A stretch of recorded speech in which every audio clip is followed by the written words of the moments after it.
It's clobbering time. I can't do it as well as Loki. No, nobody can. Oh, nobody can do it the Loki way, but I always feel bad because he's hurting himself doing it. But that's the kind of guy he is. Oh my goodness! Welcome everyone. Welcome. Before we start saying some hellos to so many wonderful friends who are here, I want to welcome and thank my beautiful co-host, the amazing Purple Valkyrie. Thank you so much for joining me. Thank you for having me. Always a pleasure. Indeed, it is just so much fun when we get to hang out. I truly love it. Let's see here. I'll do some show notes, but first I want to say some hellos to some good friends over here. The great Lord Thoth is here, and he said this. I saw this earlier, Lord Thoth. But plus, DC does not suck. Well, it really kind of depends on which DC you're talking about. I mean, Washington DC sucks. Modern DC comics suck. And by the way, that's the Green Goblin was saying that. You know, the Joker said Marvel sucks. You just couldn't see it on that. You can see it was my thumbnail on the video. It wouldn't all fit. Oh my dear. Let's see here. Oh, Pat S. What's up, buddy? Good to see you, my friend. Yeah, so it was that only fit on that was the only thing that fit on the thumbnail. Don't worry, there was some Marvel sucks on there too, if it makes anyone happy. Equal time. There was. Good to see you, Pat X. Oh, Pat X. Oh man, what a great gentleman who's popped in, a new friend of the show who is just an extraordinary wealth of knowledge. And I love the name, by the way. It is Phantom Outsider. Almost said the Phantom Outsider, but he is Phantom Outsider. The great Chris Persia is here. Hey, buddy. Good to see you, my friend. Always appreciate you. And I'm sorry, Lord Thoth, I did forget to say Avon lives and long live the Legion, my friend. There it is. The name I love is here. Are you ready? Gonna do it. All right. My favorite name to say on YouTube is here, my friends, and here it is. Ready? Dr. Hoku Monkey.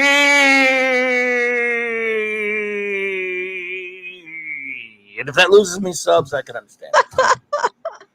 Oh, nice. Too much. Let me put enough into that. Oh, Mark, the Infinitely Tired says, "Hey, buddy, running to drop a like. I thought I could save it. Watch. I've got a few things to do. Maybe you're just tired. Thank you, buddy. It's always good to see you, my friend. Thank you, Mark. Yeah, you think she looks tired. Palamis Minion is here. Welcome, AM, and to the puppy too. She's got the little puppy with her, riding around on the roads. But I think it's all we have so far. Of course, there are a lot of people streaming tonight. I've noticed all of a sudden. I don't know about you. A lot of people out there, but Steve Mitchum's here. How'd I miss that, dude? I'm sorry. The great friend of mine, the great Steve Mitchum. What's good? Hey, buddy. Good to see you. Good evening. I tell you, Purple, Raquel and I just had a blast again the other night in the chat. Yes, you guys are killing it on Saturdays. Oh, thank you. Look, it's so much fun. I mean, it really is. I just can't tell you enough what a great time we interact with that chat so much. And it's so late for you guys over there, but it's our buddy Ash still shows up. I mean, Ash is somewhere around your time zone, I believe, and it's hilarious. Yeah. That boy stays up till oh my goodness, 4 or 5 in the morning because he's really enjoying Original Trek for his first time, and he likes to hang with us, and we love him. He's a cool young man, and he's also a member of the Global Geek Gang. And show note here, this past Thursday on the Global Geek Gang, I cannot tell you how much fun I had with this great panel talking all things Green Lantern. And, I thought we were done with it, Purple. But everyone wanted a round 2. They wanted to follow up or whatever, right? So, you got to give the people what they want, right? Absolutely. At least the Geek Gang. So, right here, now on Jed's show this past his Leonard Nimoy show this past Thursday, we had the great Robert Meyer Burnett on, and he did say, now again, I'm not sure if this is confirmed yet, but I put him on there anyway because I wanted to have him on there. And if something can, but he no pressure. If he could make it, fine. He did say he wanted to join us. He did say he wanted to join us for round 2. Cool. And so I hope he does. But either way, it'll be, of course, the Global Geek Gang, which is, as always, me, Jed, Clobby, Jed Esh, and Retro. And we were joined by some great friends. The great Lord Thoth was with us. Dude, had so much fun with you, man. Our good buddy Eric O'Sullivan was here. Author and pal Raymond Feliciano joined us. And the great 32 Flavors of Nick Weiser. And, of course, I had to have a lantern representing the wonderful Raquel. It was her idea to do the Green Lantern stream in the first place. You know, she's my first officer, as you know. So, and by the way, I picked there aren't as many, and maybe we'll address this, as many of the great female Green Lantern characters that over the years. But I love Katma, and of course that's Katma Tui there. She's a great character, and so Raquel is well represented by her. Yes, and so there are a lot of Lantern females, but Green Lanterns, yes, I can see what you mean.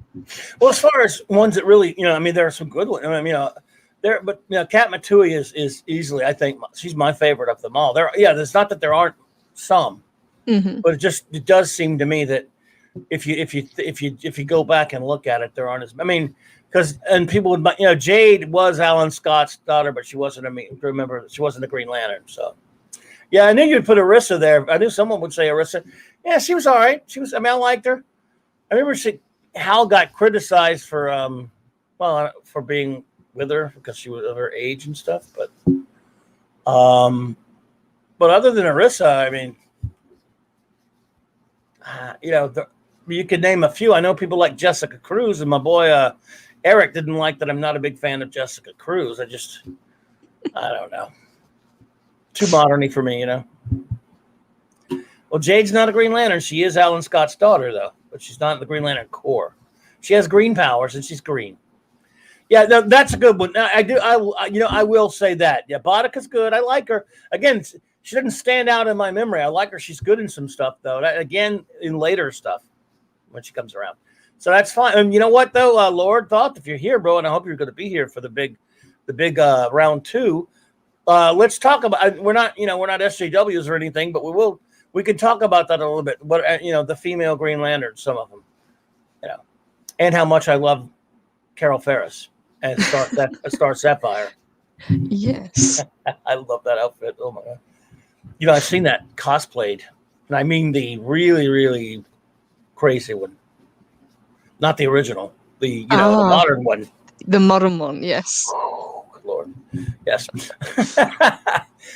So anyway, there is that, folks, and so I'm really looking forward to that and hanging with the Global Geek Gang. That will be Global Geek Gang number 8, I think. We're already up to number 8 on the Global Geek Gang thing. So, and tonight, of course, just as the look who's here, the great Canadian Spider-Man who does whatever a Canadian spider can. Hey, good evening. Always a pleasure, my friend. Just as the that's okay, Canadian. We still great to see you, man. Just as Raquel gave us the idea for the Green Lantern panel, another lovely lady gave me the idea for this one, and I do appreciate it. Purple thought up this to talk about villains, right? Super villains, comics villains. See, Clobby's being really polite. He says I kind of brought up the idea to him. What I actually did was twisted his arm to do the show. No. Look, I love the idea. Now I will concede your point in the sense that if it was a topic I didn't really want to do, and you wanted to do it, I'd do it anyway. I admit that. I will admit that if Purple said, "Let's do this topic," and it's something I know nothing about, just to get an excuse to have her on the show, everybody, I'd do it. I can't lie to you. I'm a toxic male. But no, sir. But I love comics. So, low-hanging fruit right there. You say, oh, well, that'll be easy. Comics, villains, yes. That's it. I thought we'd give, we shine a light on the villains for a little while. We've talked a lot about the heroes and why we love heroes and why they mean so much to us. But I think you even said last time, a hero is only as good as his villain. It is absolutely integral, because I love heroic fiction. A lot of us, obviously, we all do. We're here. It is. You've got to have a great villain. Now, and you know what? I'm not one who puts the villains. Oh, I mean, I'm still more into the superheroes always because I want to be like them. But yeah, I mean, the villains. Yeah, there's an appeal to them outside of that a little bit. You know, they get to be bad, as the Penguin said. Baddies have all the fun. You know, as Blackadder said that before him, actually. And even the Red Skull thinks villains are people too.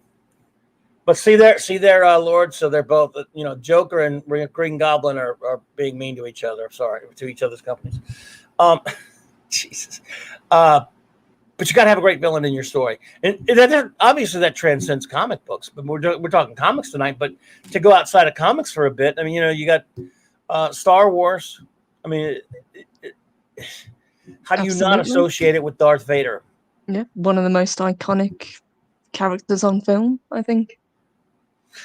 Absolutely. And really, Darth Haster, good to see you. While it's true that those films, and I'm talking the only real films, the original trilogy and even the prequels, if you like those, and I don't hate them like a lot of people. They're all really kind of, especially the prequels are all about Vader. And and the originals are about, in a sense, all about Vader. They're about Luke and Vader, of course. Yes. But without a good villain, how many other things can you think of? Just outside of comics for a second. One of the greatest movies ever made, Die Hard. Great villain. Hans Gruber, absolutely. Hans Gruber's amazing. Love and miss Alan Rickman so much. Oh God, he was fantastic. What's another? Because I'm saying that in comics just for a second to make a point. Well, you know, look, it goes back to Tolkien, what Saruman and well, even something so simple as Jaws. You know, the villain is the shark. Bruce. Yeah, Bruce the shark. That's right. That's absolutely right. It's if you think of all the great ones, just name it. You know, Flash Gordon as being the merciless. Name a hero. Or just a science fiction, fantasy, or adventure film, and all the best ones have a villain, and a notable villain that stands out. All the best, you know, books of that nature have villains, and in comics, I think we kind of touched on it a little bit last week. Heroes, to varying degrees, have rogues galleries. Batman's got a really crowded one. Even he does. I would say Batman and probably Spider-Man have the most kind of villains kind of vying for their attention. Eric K, what's up, my brother? Good to see you, buddy. Absolutely. Now, Batman, I've always thought that if anyone ever pick up, what was it? I think in Batman, or was it? No, wasn't Detective 500? May have been Batman 500, not Detective 500. One of these issues that was a Sienkiewicz cover. Was that Batman 500? There was an issue where all the villains popped up. There were a pile of them. There were tons of them there. All of Batman's foes, bust out of Arkham or something like that. And it did. I mean, I remember when I read that, when I got that, I was like, you know what? You could really narrow his toughest ones down to a few, but he still has a ton of them. I mean, when it gets serious with Batman, you're talking Joker, of course. Yes. If you're staying dangerous, Two-Face and Ra's al Ghul. Yes, I would probably add Bane to that as well. He did become a popular Batman villain later, and he's a dangerous physical villain in that case. I also like the more not physically imposing ones, but the ones that could kind of give him a run for his money mentally, like Riddler and Scarecrow. Scarecrow is a great such a great Batman villain. I love Scarecrow. And Mr. Freeze, to me, Mr. Freeze wasn't he originally Mr. Zero or something like that outside? Or you can probably tell me if I remember right. But Mr. Freeze, to me, I never really cared too much for the way they handled him in the comics. I mean, there were some good ones, but on Batman the Animated Series, Nicole the Blind Mage, thank you for being here, is where I really thought they did a fabulous job with him. Yes, they gave him a kind of tragic backstory and kind of lifted the character and made him a lot more interesting, I think. The idea that he's doing it for his wife because he loves her not just because he's a one-dimensional villain. I think it was a really nice angle to go. Yes. No, Phantom Outside, I was never big on KG Beast personally. And I never liked Black Mask much. Yeah, I was never a big fan of Black Mask, to be honest. Never Either liked him that Roman much. Cyanus or Jeremiah Arkham when he became Black Mask. Yeah, he's from the 80s. I never liked Zaz much either, to be honest. Started as Mr. Zero, TV felt Freeze made more sense. There you go.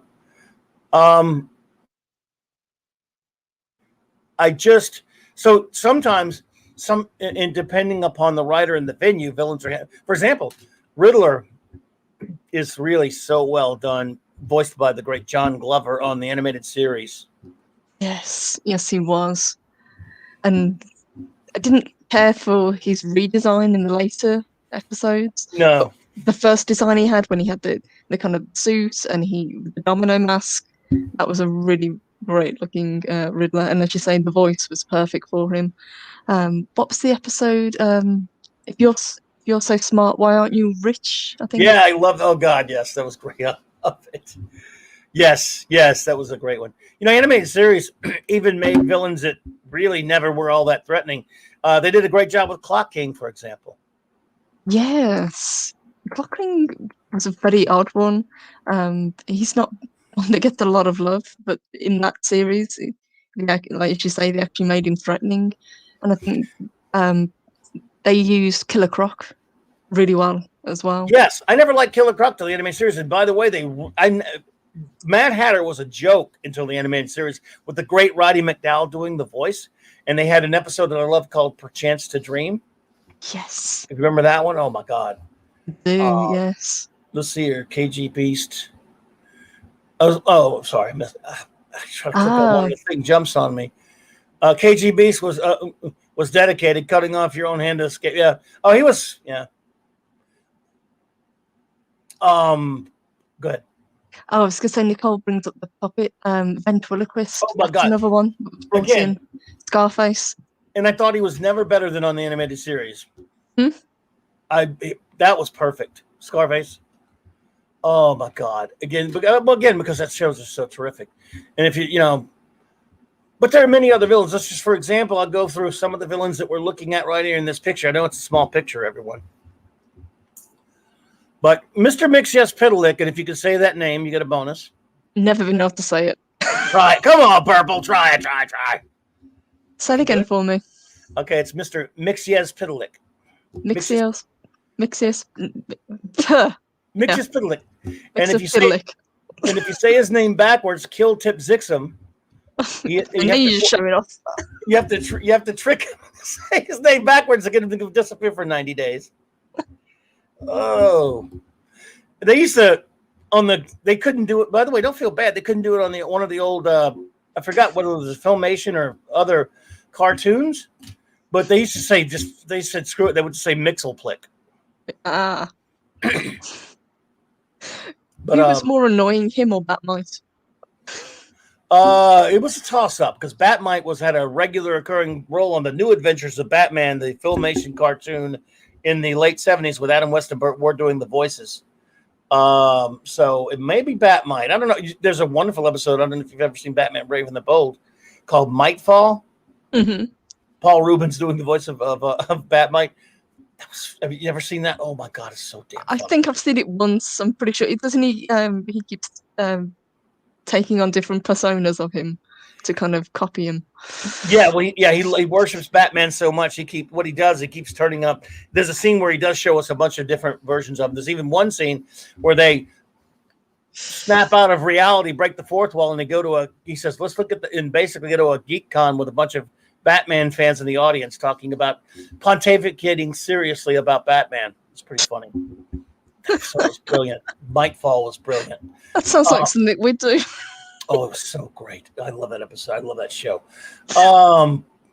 Mad Hatter was great on the show. David Wayne was great as Mad Hatter, but as far as for the Dark Batman, on the animated series, Mad Hatter is one that they tend to tread very weirdly with. They tend to focus on a side of him that they probably shouldn't. But I agree, they kind of did it perfectly in the animated series. I think more modern versions of him have made him a lot more sinister. Yes, and at least they didn't do too much with Tweedledum and Tweedledee. But they've been around. That's true. Never seen Humpty Dumpty yet, though. No, nope, not that I can recall anyway. Yeah. Again, Brainiac's fantastic. Brainiac's a great. I was going to go through some Superman villains in a second there, not for sure. But this picture here, they've got you got some great DC villains. I mean, to name them all, you have Abracadabra, Scarecrow, Riddler, Mr. Mxyzptlk. You got Pied Piper, Mirror Master, Lex Luthor, Joker, Penguin, Ra's al Ghul, Talia al Ghul, Gorilla Grodd, Captain Cold, and of course Thaddeus Bodog Savannah. And at Marvel, of course, you can barely see his face down the bottom. You got the Abomination, the Green Goblin, Red Skull, Loki, Dormammu, the big head of Mephisto, and of course the great Dr. Victor Von Doom. Because I love Doom. Me too. I love him. He's my favorite. I think he's the best. That's probably why we haven't gotten around to him yet, because we're going to probably spend more than a couple of minutes talking about him. Oh, yeah. Oh, yes. I want to move to Latveria. Actually, I don't, because he's pretty scary. But yes, the DC villains, there's so many of them. And, well, Thoth mentioned Brainiac. Superman, Superman, if you think about it, Superman's rogues gallery is not, there are a lot of them, don't get me wrong, but when I say the threat level, the threat level, I mean, obviously Luthor and Brainiac are very dangerous. Yes. And as is the Luthor Brainiac team, which they used to team up a lot. And Luthor's one of the few that have kind of held on, isn't he, from the Golden Age comics? Yes. Originally, when he first appeared, he had red hair and he had a bald henchman. And later, when they brought him back, somebody made a mistake. And then later, when they decided to put his the origin of how they met in a Superboy comic, he was a big fan of Superboy, young Lex Luthor, and he was a brilliant scientist, and he wanted to devise a way to create a way to immunize Superboy against kryptonite. And his lab caught on fire or whatever, something like that, and Superboy came in and he blew it out with his super breath, and it accidentally blew Luthor's hair out in this retcon of this origin of Luthor. And from there, I guess it must have made him crazy.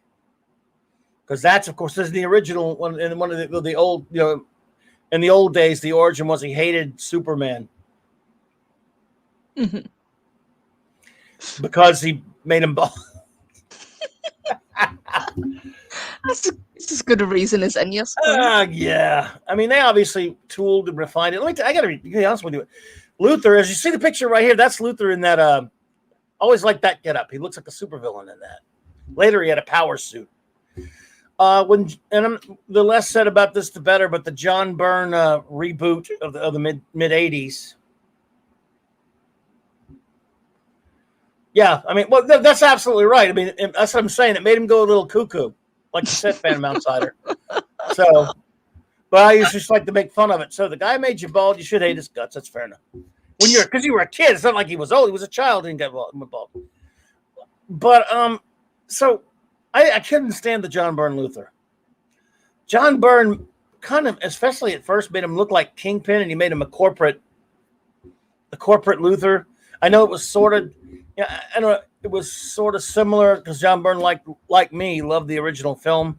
He kind of wanted to put some Gene Hackman in there, but instead but Hackman was also a fugitive. And I kind of like the Luthor with the revolving door on his jail cell. The mad scientist Luthor, Yes, yeah. But that's gone. That's right. He said Superboy did it on purpose and hates his guts now. Dude, I love that comic so much. Oh shite! Because I love Superboy, my Superboy, not any new to modern iterations of it. We have controversy. Oh dear, what's going on? Yeah, I was stupid, but it was the golden age, and I love it. There was a door. Well, it was a revolving door. Kind of like what Arkham was, yeah. It may as well have been no door. He got out whenever he felt like it. He's Luther. Listen. Okay, that was let's see what Mark do with this. He said, they're just talking about that. Sorry. So, Nicole, I kind of thought the Young Justice cartoon was okay. To me, I'm an old timer. They were the Teen Titans to me. Even if they wanted to change them to Titans later, like they kind of did. Calling them Young Justice aggravated me. I thought that cartoon was kind of okay, but I just don't like Connor Kent. No, I'm not. I mean, I know a lot of people like him. A black T-shirt with jeans does not a superhero costume make. I hate that look for him. Makes me sick. I know it's dumb. I like the big wolf. Yes. Yeah, but It's been a long time since I've seen that. Yeah. Absolutely. Oh, games, movies, and comics are us. A new friend. Good to see you, my friend. Hey, good evening. Indeed. Welcome. So, but on the Superman's villains, I want to throw one at you. Throw you a curveball. See if you know who this one is. Of course, he's got Luthor and Brainiac, and after that, who are some of the threats? Parasite's a huge threat. Mm-hmm. No question about it. Bizarros can be a huge threat. Even though, originally when he originally started, I guess in a Superboy comic, he was it was silly, but yes, he can be dangerous. But after that, you get in with the Toy Man and the Prankster. Mxyzptlk is very powerful, and of course, what Alan Moore did with him, we won't go into that. What about Doomsday? Yeah, but that's 90s drivel. That's not my Superman. But we'll get to him, though, if you want. But yeah, he's physically. I hate Doomsday, personally. I hate that era, if you know what I mean. If I told everyone here what I did to my copy of Superman number 75, the big promotional, a black bag special edition with all the bells and whistles in it, in front of a whole bunch of people in a comic shop waiting to buy it at a friend's shop back in 94, whatever, when that thing came out. What did you do? They might be mad at me. Should I tell them? Well, I don't know if you're familiar with all that, but it was a big promotion of the death of Superman. Mm-hmm, yeah. Although, as Harlan Ellison said, when that came out, he went on Sci-Fi Buzz and said, "Death of Superman, please. DC's killed Superman 3 times a year. It's a big deal. It was a horribly stupid gimmick, in my opinion, and I hated it. I didn't like the series at the time. No offense to Dan Jurgens. I've liked some of the stuff. That wasn't my Superman. I was very angry with DC at the moment. I wasn't really buying their stuff anyway. But I went into a buddy of mine's shop. He had a line around the block to buy that. And he was having to limit people. You could buy the regular standard edition, but there was a bagged edition, right? Mm-hmm. Yeah, it came with an armband, if I remember which I had hanging from my rearview mirror for 10 years until it finally just faded out. But I went in there to get my copy. My buddy who owned the store, God bless his soul, my dear friend Carl. I went in there and he let me inside, because I used to help him run the shop and everything. And it was a big line. Let me in front of a bunch of people. They couldn't wait. They've been waiting there for hours. And he let me buy one first. And he said, "What? You don't want that shit. I can't. Why would you be buying that? I thought you don't like that crap." I said, "Let me buy it." And everyone was buying it to keep in their bag and all that crap. Because they were buying, if they wanted, they'd buy a reader, they would buy the standard edition, black cover. With one to keep, yeah. Well, I just bought that one. I said, yeah, everyone, I said, and I started to open it, and then somebody said, "You're not going to open that, are you?" I said, "You mean like this?" I opened it up. I said, "Let's see what's in here." Everyone wants to see, don't they? And I took it out. And I said, "Oh, this is badass." And they thought I was talking about the comic. I went looking it up, and I go, because we were talking about villains tonight, everyone, and I was being an asshole, so this fits. I'm looking at going, holy, because they weren't allowed to buy theirs yet. I thought, oh, shit, look at this. This is awesome. But I was talking about the armband, because it is cool. It was cool. And then but the comic sucks donkey dicks, and I ripped it up in front of everybody. Pardon my language. Oh my gosh. The look on some of the faces were worth it. I was an angry young fellow, not sort of young. My friend, he owned the shop. He said, "Only you, everyone. I don't know this asshole." He's kidding. And there were people like, "Why'd you do that? You could have just not bought it, or you could sell it later." I said, "This is crap. This is a stupid gimmick." And they said, "Well, he's selling it." I said, "Yeah, he's an a-hole too." And I said, they know that was most of them. I was kidding, but there were people like, "I can't believe what you did." That's right. Shock. Yes, Steve knows him. That's my great friend Carl. He talked like this, and he would say stuff like, "Mike, I guess I could curse because no one cares about here. You're a fucking asshole." The shop would be filled with like little old ladies bringing their kids or whatever. He didn't care. He yelled back, "Mike, suck my mother." I can't say, I won't say it, but yeah. He was that kind of guy. Everyone loved him. He was in New Orleans. Carl Tupper. It was comics back in the 80s and 90s. James Andrew Morrison, welcome. So that's my villain story, everyone. Actually, I also did it with a Spawn #2 in front of a guy who was trying to buy one. I bought it, and I hate Spawn, and I ripped it up. Oh, and it was worth $60. You should have put yourself on that thumbnail. Huh? Which one? You should have put yourself on that thumbnail. I've been evil, yeah. Guy said, "You could have made $60 on it. You could have sold that for 40, $50. And I said, "I got $200 worth of enjoyment ripping it up in front of you."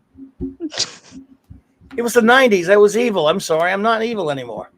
But do you regret doing it, though? Or would you still do it? No. I'd do it again. I hate Spawn. I friggin' hate it. I know people love it. I'm not a big McFarlane guy, and people love Spawn. God bless you. I just don't like chains and spikes and armor, idiot, horrible anti-hero characters like that. And I don't know. I never was a big McFarlane guy. But look, I do respect that people love him. I'm mellow. I'm far more mellowed now, but this was a villain show. I had to talk. I have to get a tale of villainy somewhere. I think that counts. Yeah, because to be honest with you, I don't have anything I could brag about doing anything really mean to anybody other than just annoying people. So that's about it. I mean, I don't have a really evil thing other than just doing something shocking to be an a-hole. That's so. And yes, you're right, Eric. I'm sorry about cursing in front of you there, by the way. I'm sorry about that, Corporal. Hope you forgive me. Oh, have you not heard our live streams? We curse all the time. I know, but I'm supposed to not. I'm supposed to not do that, but I'm gonna do it anyway. What the hell? What's that? We'll see. Lord Dawson, is Carl a super villain? My dear friend Carl, he was comics here. I mean, this is the kind of guy Carl could get on the phone. He had a few comic shops in New Orleans, and I helped him run and stuff for a while. He could call Marvel Comics and curse them out, and curse the editors out, and they would laugh. And the people, they knew him all at Marvel, they knew him at DC, he knew him all the distributors, and he talked like this. And he would say that foul shit to them. They didn't give a shit. And he sounds like a real character. You loved him, and sadly said goodbye to him I can't believe it's been 10 years. Very dear friend, one of my dearest friends. He's the one that I know Eric's going to make fun of me for mentioning I had a shop. He's the reason I had a shop. He helped me. He helped me have it. And, Steve's met him. Steve Fighting the myth. But I know we're talking villains. I wanted to give a tale of villainy, but I'm sorry. Yes. I think that's an awesome tale of villainy. I think you should add yourself to the list, to be honest. I am a villain. I'm a villain, and I shall destroy you all. Sort of. Or I meant I shall annoy you all. That's what I meant. Can't really destroy anything. Oh, but I had a lot of fun back then in comedy. Yeah, we were brutal. Oh, yeah, he did. Back then a lot of comic shops down here had baseball cards in them. They were which I didn't like, and people got mad at me because I made fun of comic shops with baseball cards. And Carl once said, like he said, "Mike, if I die and you see baseball cards in my shop, go out to guard the memory and piss on my grave." Oh my gosh, I've got to ask then. In that case, what would you have thought of Funko Pops? Carl would have. Well, he wouldn't have liked them, but he would have probably been a business since at least it's they're geek related. Do so. They are popular. And then the geek related, because he carried, magic cards and different things like that when he had to, and gaming stuff. Because geek related, baseball cards are collectible. It's fine. I'm a big football fan. I never was too big on baseball, but a lot of the comic shops down here went with the baseball cards. I have nothing against baseball cards. It just didn't. Some of us didn't think that fits in with a comic shop environment. Whereas even I hate Funko Pops. And my God, you should hear my great friend Retro Blasting Michael talk about Funko Pops. Nevertheless, people like, but they're still geek stuff. You know what I mean? Yes, they still kind of fall into the geek category. Yes. So, no, Pat S. That was Sheldon on Magazine Street. Carl was BSI. You probably went there. He was all over. Carl was BSI. AG was AG was let's see, no, Steve was more fun. I'm getting all the names mixed of all those comic shop owners, but they're villains too. But anyway, these villains, Purple. Mm-hmm. We should probably save Doctor Doom for last. What do you think? Yeah, shall we say? See, for me, I would say save the best to last, and he is absolutely my favorite. But I think we agree on this one. Do you remember Pogs? Yes, I actually found a box. Oh, you do? Did they have Pogs over there? Yeah, we have Pogs. I've got a box of them that I found. Oh my goodness! How about Beanie Babies? Ugh. Yep, Beanie Babies as well. Had those. That's what Funkos are. They're Beanie Babies. Yeah, the thing with Funkos is they've lasted though. They were kind of a craze, and it's a craze that have just kept on going. Because you think after a couple of years they kind of die out, but they just seem to be as strong as ever. Yeah, that's right. It was BSI Comics. We did call him Bullshit Institute a lot. He did the show. But yeah, they were good God, the Pogs and the Beanie Babies. But yes. But no, the thing is, even though I would like to think that the Funkos are Beanie Babies, they're not going anywhere. Mm-hmm. I don't know. There's something. I take my toys out of the box. Some people don't, but no one ever takes Funkos out, do they? Not that I know of. I mean, I've got about half a dozen, maybe, and they all sit in the boxes because it's just easier to stack them on the shelf. Yeah. Because if you take them out the box, then you've got the box and the thing that was in the box. Oh, I got you. Oh my goodness, Pat S. Don't tell me that. Of course, it's on its third owner after Carl, though. BSI and Metairie. It's all about Pokemon now. Yeah, I think I've heard. I've met those kids that bought it. Bought it from the other guy that bought it from Carl. Nice kids. But let me ask you this. I'm not going to put you on the spot here, but some people, and this is actually kind of a topic for another time, so we won't go too close to it. But you know the old Marvel or DC, when people put that to you? I'm not going to do that to you in specific, but do you think one company has stronger villains than the other necessarily? Or like I said, because you mentioned Spidey and we mentioned Batman, or do you like them? I think they both have some pretty good villains. I think at least with the villains, they're kind of on par with each other because, as you say, there are some really great, well-known villains that kind of cross over the whole of Marvel, and there are some that cross over the whole of DC, and then there are specific characters that have their own dedicated rogues gallery. Like you say, Batman has a lot of villains. The Flash has his own little dumb group. Yes, they go after him. It's tough for me to pick. I mean, because I'm not one of those who loves one more than the other. The companies. I mean, I love them both equally. I guess it makes me buy, right? I mean, I'm buy company. Let's sit on the fence on that one, I think. Well, as I always say, I didn't start with comics. I started with Batman TV show and Filmation cartoons and Spider-Man cartoons and Super Friends and George Reeves and that kind of stuff. So, like I said, I didn't know what a comic book was when I discovered all these characters. Yes. Did that kind of shape the way you saw them, or did it just enhance how much you love the characters?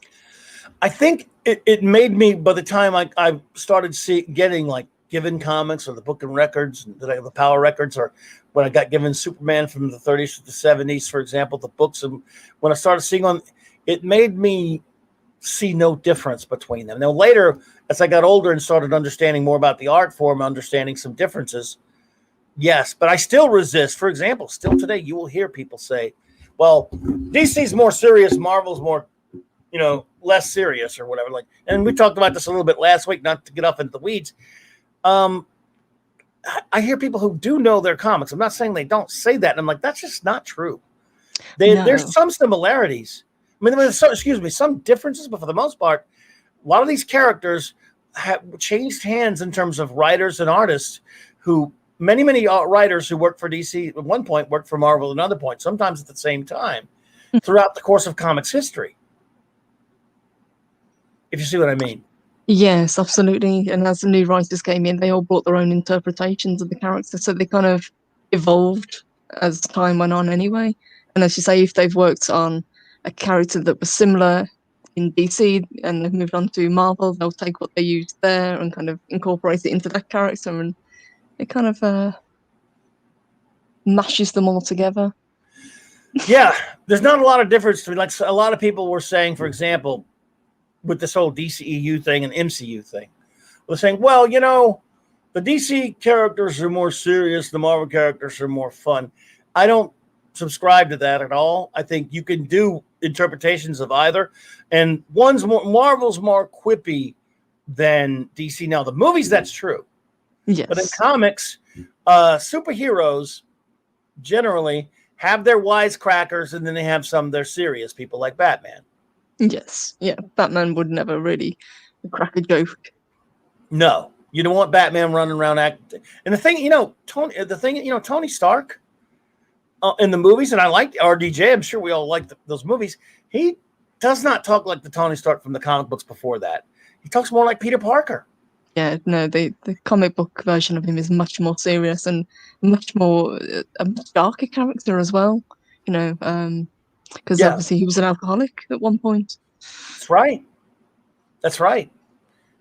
And but I never see big, gigantic differences, but other than a company name.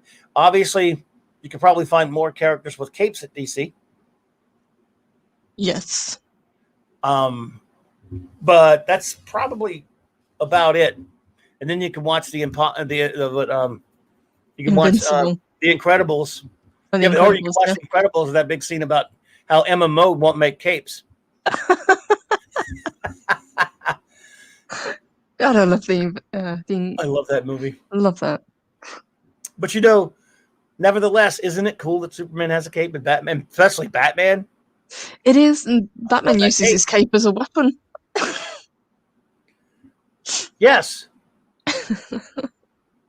Not just for, gliding and for intimidation. The ends of the cape are weighted, so we can actually hit people with it. To a point, I may agree with that Phantom Outsider that Marvel villains have a greater capability to win than DC villains. In some ways, I may agree with that, but I don't know if I'd have to really think about that a lot, because there's some powerful villains on both sides. In fact, I mean, yeah, you've got some pretty damn powerful Marvel villains, but they do have some pretty powerful DC villains. So, I mean, I don't know who scores on that the most. Yeah, so it depends on what you're going to class as a villain. I mean, are you going to bring in something like Galactus, for example? Would you class him as a villain? Because then you're bringing in basically gods, not just human or humanoid characters. I would entertain thoughts on that. Mm-hmm. But what I will say is the villains are, again, depending upon who's writing them, can be very complex, all of them. That's when I say no difference, many of the same writers, and even some creators in some cases, who wrote some of the Marvel heroes and villains, also wrote DC heroes and villains. They didn't do them all that differently. But when people say DC's more serious than Marvel, they're talking about, DCEU as opposed to MCU. Mm-hmm. Yes, and I think that's a big thing that people, if they're not familiar with the comic book characters themselves, but they've only ever seen them from the MCU films or the DC films, it's a bit of a shock to them to see how different the characters can actually be and what a rich history they actually have. Yeah. Yeah, it's not a matter of power. Darkseid never plays well with others. No, he doesn't. Doom will. Mephisto will. Yeah, oh, well, they will. Yeah, but I mean, yeah. I mean, no, that's a good point. I don't know. I mean, I just think that it's still I mean, there's still. I'd have to think about it. That's a good. I mean, never. I guess I've never really sat and thought about it. Phantom Outsider clearly has. So I can't jump out there and completely agree with it, but can't really disagree with it either. Yes, So that might be worth putting a pin in for a later show. I like it. Mm-hmm. But I love the way Phantom Outsider, man. I just love the way he thinks. Because I love both companies, I've never really compared the two in that way, as far as their villains comparing them, nor their heroes really that much. It's true about Darkseid though. He doesn't play well with others. I just saw Pod Racing Pelting. He brought up Condiment King. Yes, my favorite. Now, let's don't be dissing Calendar Man, or we're gonna have words, partner. Super HDJ and Pod Racing Palpatine have popped in, and James Andrew Morrison. In case I didn't say, yeah. Oh, yeah. Wait a minute. You can't say Captain Caveman without saying Captain Caveman. I'm sorry. I apologize. No, I don't. I never think of just saying it like that. Mel Blanc. I love that cartoon. It was so stupid. In fact, more villain. I got more villainy for you. Okay. One time in a car back in the 80s on a 4-hour road trip with some friends, I kept yelling Captain Caveman like 50 million times just to be an a-hole. I did. I know it's evil. Evil. Sorry. That hurt. I'm sorry. You're sorry. I'm not really sorry anyway. I'm glad I did it. So there. Sorry, not sorry. Yeah, that's the kids say, right? Sorry, not sorry. I like it's tough for me to find a good piece of artistic representation here of the villains the way I like them. They got all these modern-y thingies. Yes, I mean, I like some of the modern ones, but I've got to admit, I like the classic designs of them. So that one I've seen a lot, the one that you just pulled up. That's the bigger one of it. Yeah. Mm-hmm. Yeah, that's I guess some of it's fan art and what have you. I'm not sure. There's Tweedledee and Tweedledum. Yep. Where, Bottom left right corner. Oh my God! I'm trying. Where are they? I can't find them now. Oh, on that piece just highlighted there, bottom left corner, just behind Humpty Dumpty, where Penguin is. Oh, there. Oh no. Wrong spot. I missed them. I think I missed them. I can't remember trouble finding them. It's like a Where's Wally trying to find these characters. Oh yeah. And that's the animated series. Yeah, or definitely fan art based on it. Yeah, the thing fan is, art based on. Yeah, that gives you an idea how many villains Batman has. Because this, even though I just put DC villains, this is Batman villains. Mm-hmm. Right there. Anyway, of course, we don't see Man-Bat enough. I miss Man-Bat. Yeah, I never considered Kurt Langster much of a villain, but I love Man-Bat. Mm-hmm. It's weird that he brought that up last night. I was talking to a buddy of mine on the phone because we talk about dumb shit sometimes, and we were talking about Man-Bat. His original series, there were only 2 whole issues of it. And Really? Oh. Well, with his own comic. I mean, back in the 70s, the DC implosion, DC explosion, the DC implosion. I know Phantom Outsider knows what the DC implosion is. And we were also talking about canceled comics cavalcade, because we're talking about crappy rosters of the Justice League and how this some of those characters. But let's see. I tell you what. Let's look at Superman villains. We'll go to DC. We'll do some Marvel, of course, but we don't discriminate here. I like them both anyway. Maybe something we don't. Let's see here. Oh, I did put Batman. Damn it. Superman villains. And see, you won't find nearly as many. Oh, yeah, I was going to throw a curveball at you. Are you familiar with oh, God, it'll be on here a bit. Are you familiar with a Superman villain called Terra Man? No. Doesn't ring a bell. You've got to see Terra Man. You've got to yeah. This is going to just bring such joy to your life to see Terra Man. You probably wouldn't find him on this list here. In fact, hell, I'm going to pull him up. Let's see. He's so obscure. I better put the word Superman next to him, though. Would you class Zod as one of his greatest villains as well? Yeah, sorta. The Phantom Zone villains are kind of weird. They got more popularity. They were around, but they got more popularity from movies. Mm-hmm. Yeah. The Superman, the Donner films, and then later that Man of Steel. Yes, I always think Terrence Stamp. I've got to admit. Yes. Yeah, I always liked them. There we go. Oh, Jesus Christ! All right, folks. What am I Terra-Man. looking at, Clobby? Okay. Okay, I know. Sure as horse. Terra-Man Space Cowboy. All right, let's see if we can find it. Why am I just at this?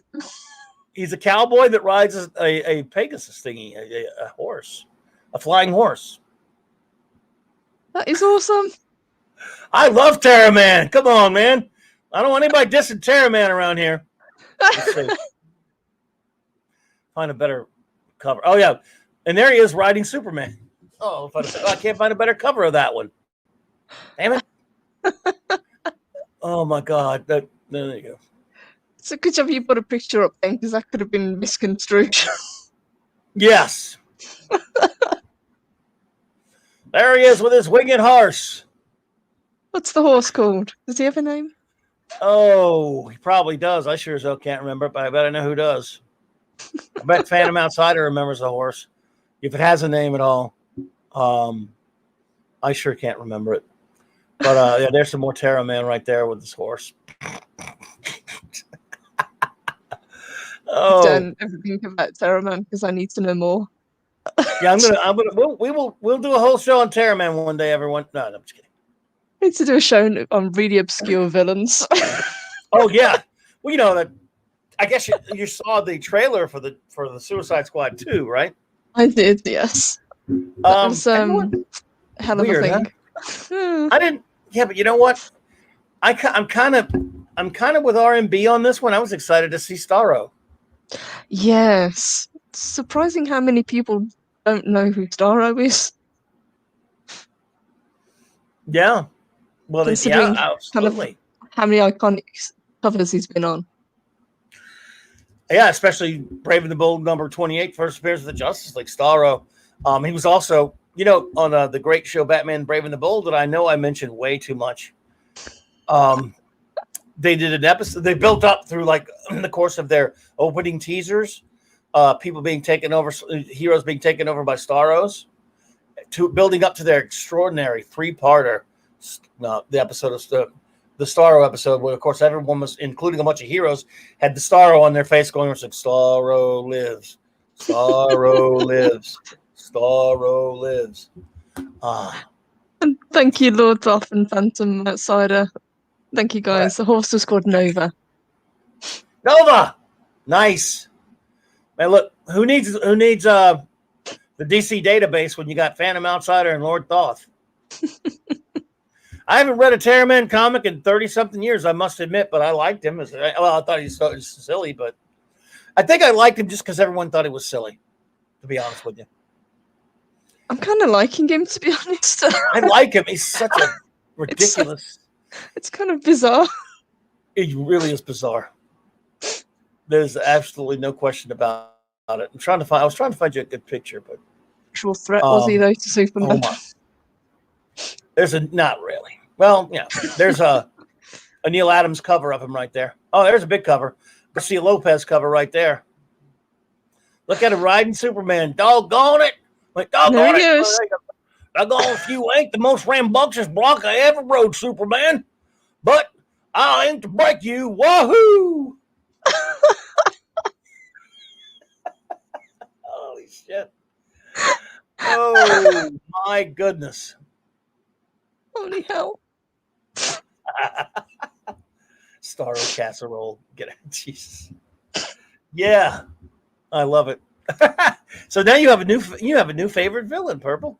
Oh, yeah, I think Doctor Doom's been pushed off the top spot.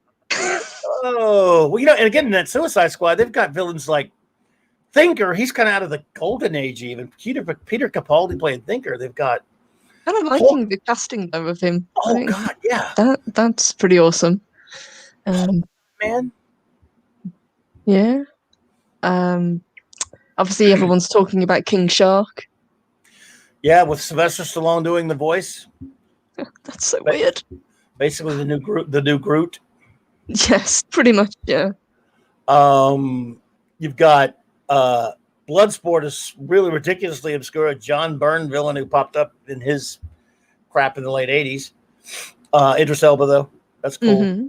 Yeah, Idris Elba works. I can't believe Peacemaker, who's not a villain. I guess he's being treated like a villain in this. I don't know, but Peacemaker, the first Charlton character to get to the live screen. I can't remember one. If there's one, well, that's what I got. That's why I pay Found Outsider the big bucks. If I get something wrong, I got him for that. But I'm weird. It's weird that it's Peacemaker. Yes, that is kind of odd. And then you've got Michael Rooker, who's playing Savant. Oh yes, and Michael Rooker's. I mean, I'm all in on him anyway. When he's in something, I'm fine because he's great. I love him. Sean Gunn's playing Weasel, and Weasel's not a character that I was familiar with at all. Well, me either. He's very modern, so I didn't know who he was either. I don't know some of the modern ones. In fact, Savant's modern, I think, isn't he? I believe. I think he is, yeah. But Polka Dot Man's not. No, he's old, and now, all right, we have Nathan Fillion playing TDK, but someone said he's kind of based on a character that I know that Thoth and the Phantom Outsider will know of a character. And again,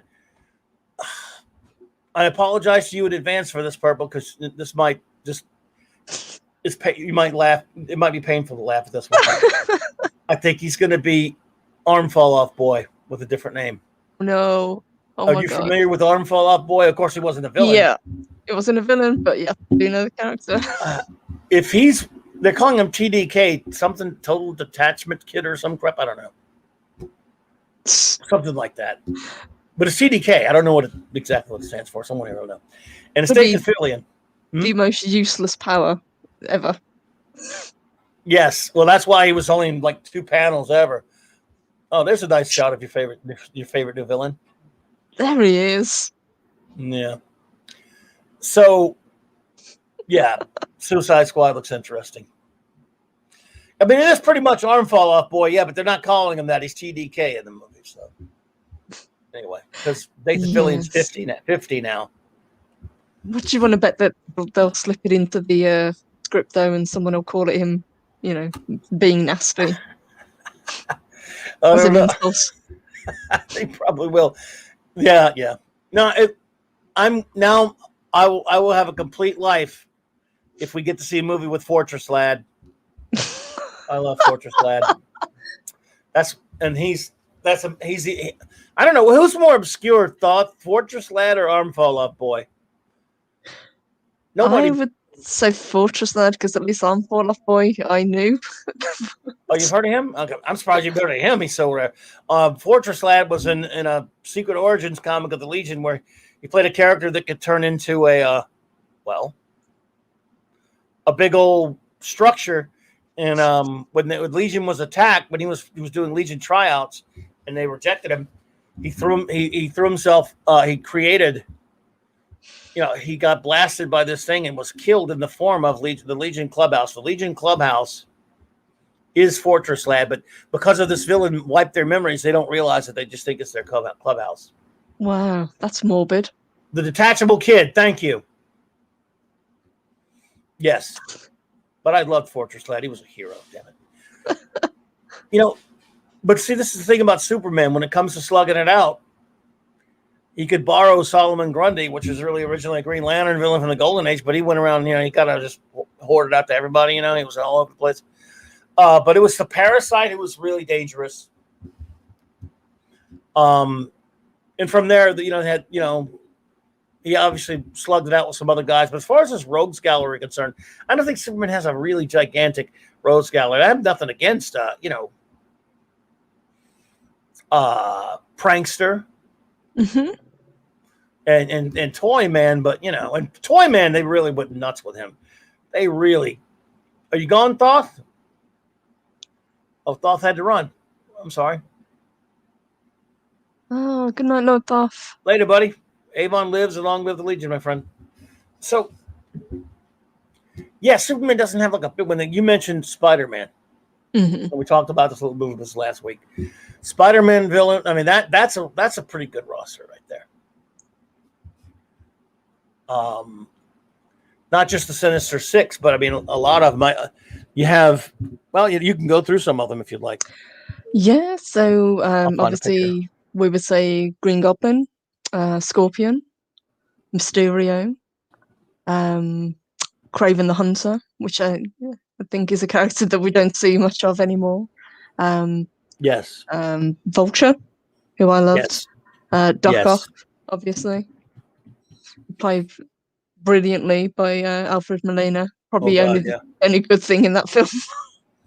Yes. He was great.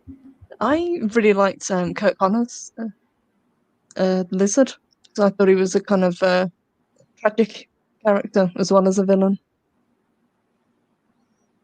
I always liked Lizard. I always liked Kurt Connors.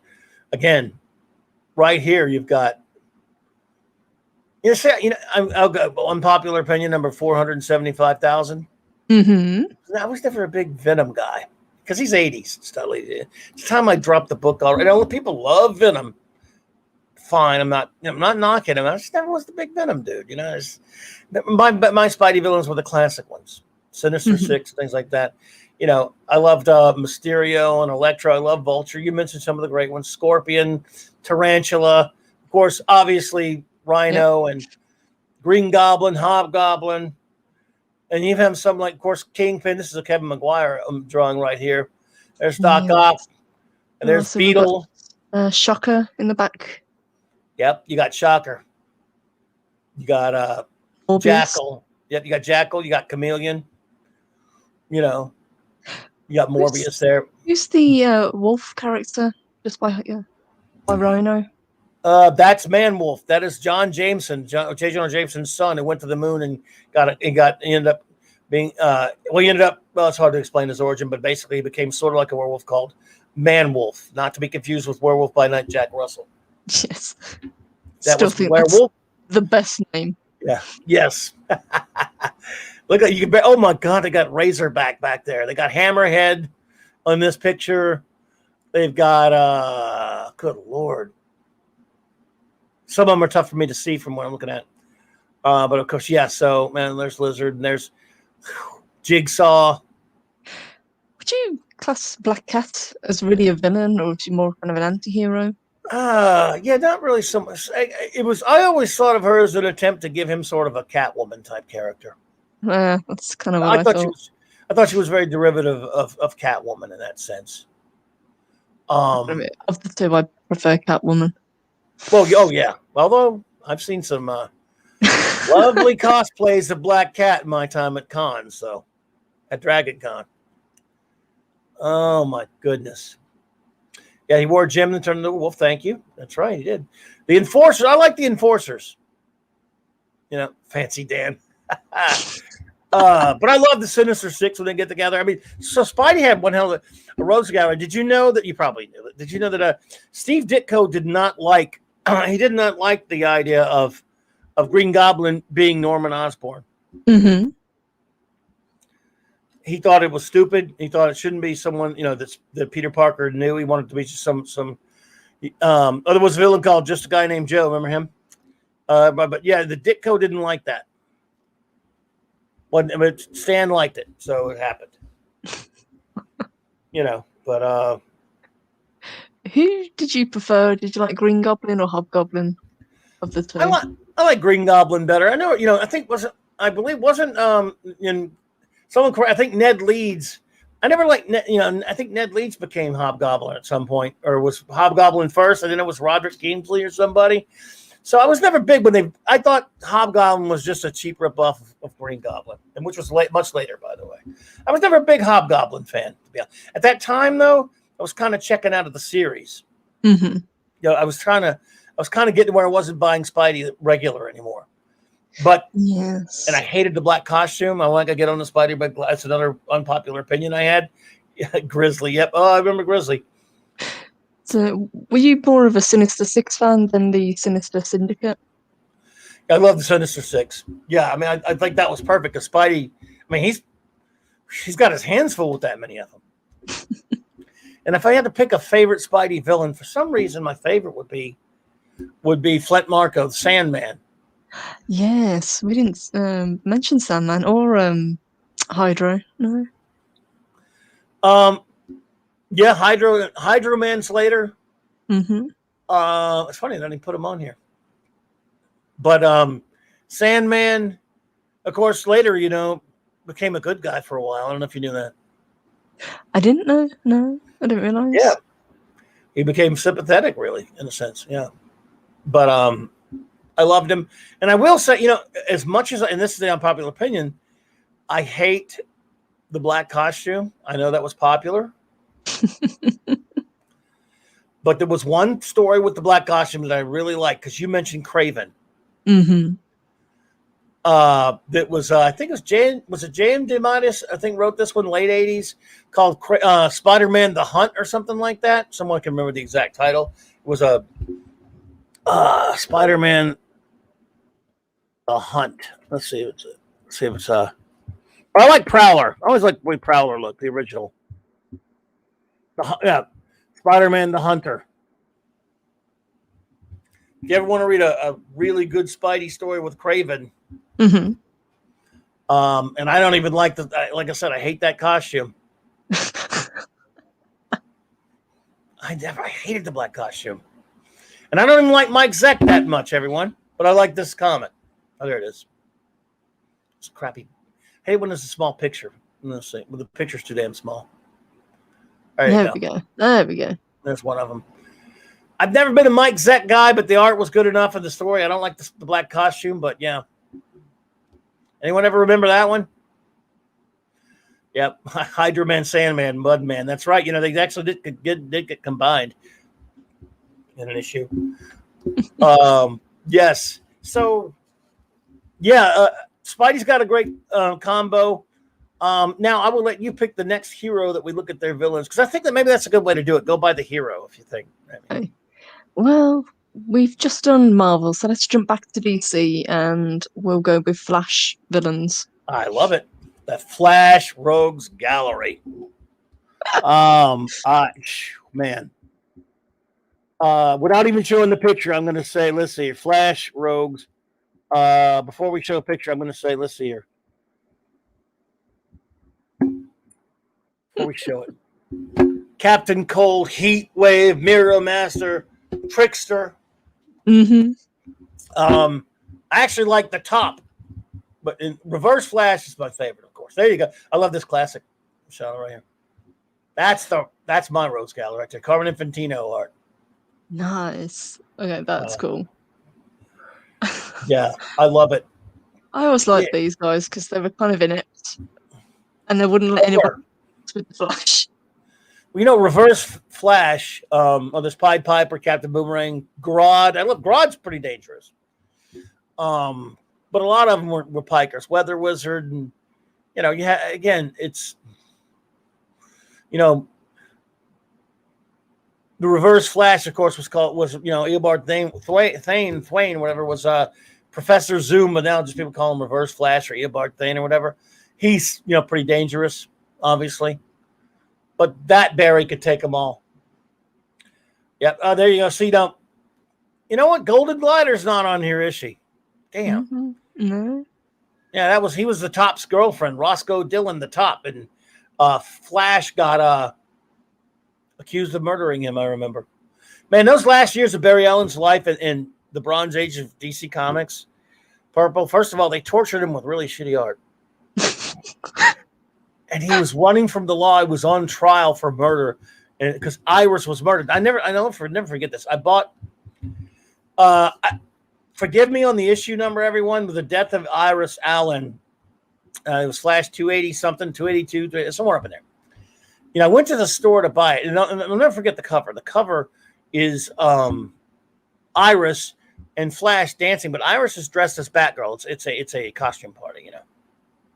Mm-hmm. I didn't know she was supposed to die in that one. So I go home, I buy it and didn't look at it. I was in a hurry for whatever reason, bought up the spinner rack. Rainbow Raider, yes.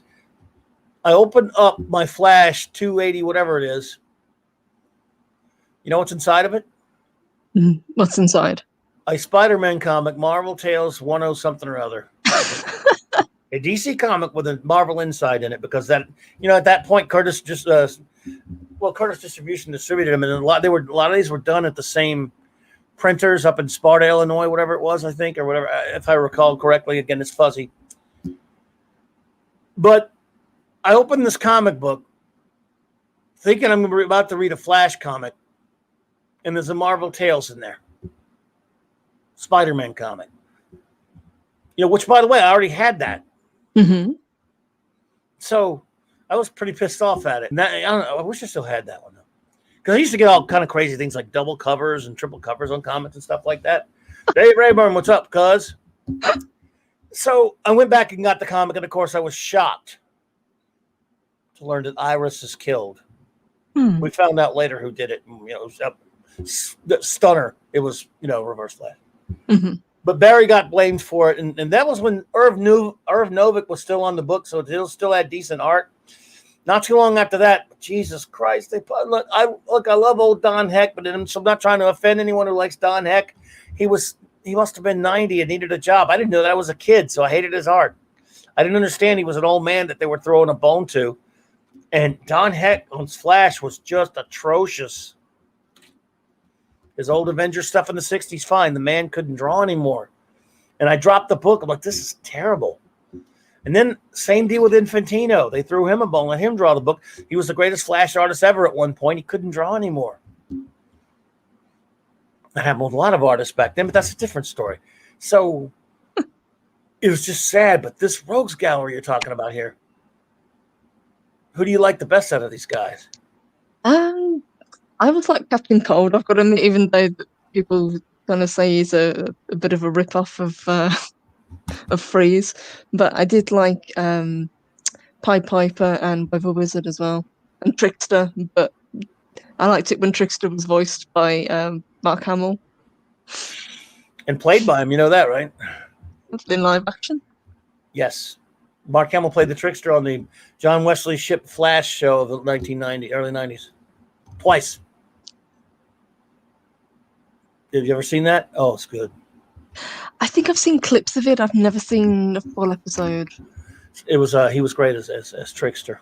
It's a fun show, you know. But yes, Trickster, especially Hamill doing his voice on Justice League. Oh my God, that was fantastic.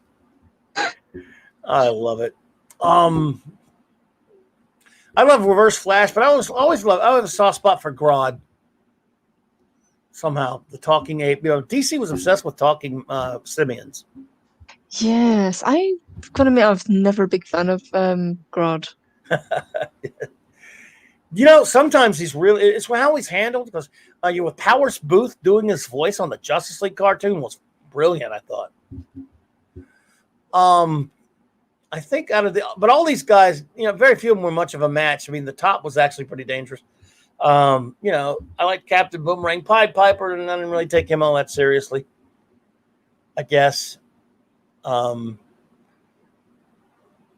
it was a nice Rogues Gallery. Again, you can't find big Rogues Galleries of some of these characters. Oh, he did. He reprised his role as Trickster on CW Flash. That's true. I was already out of that show by then. That's right, though, huh? Yeah. He must really like playing that character.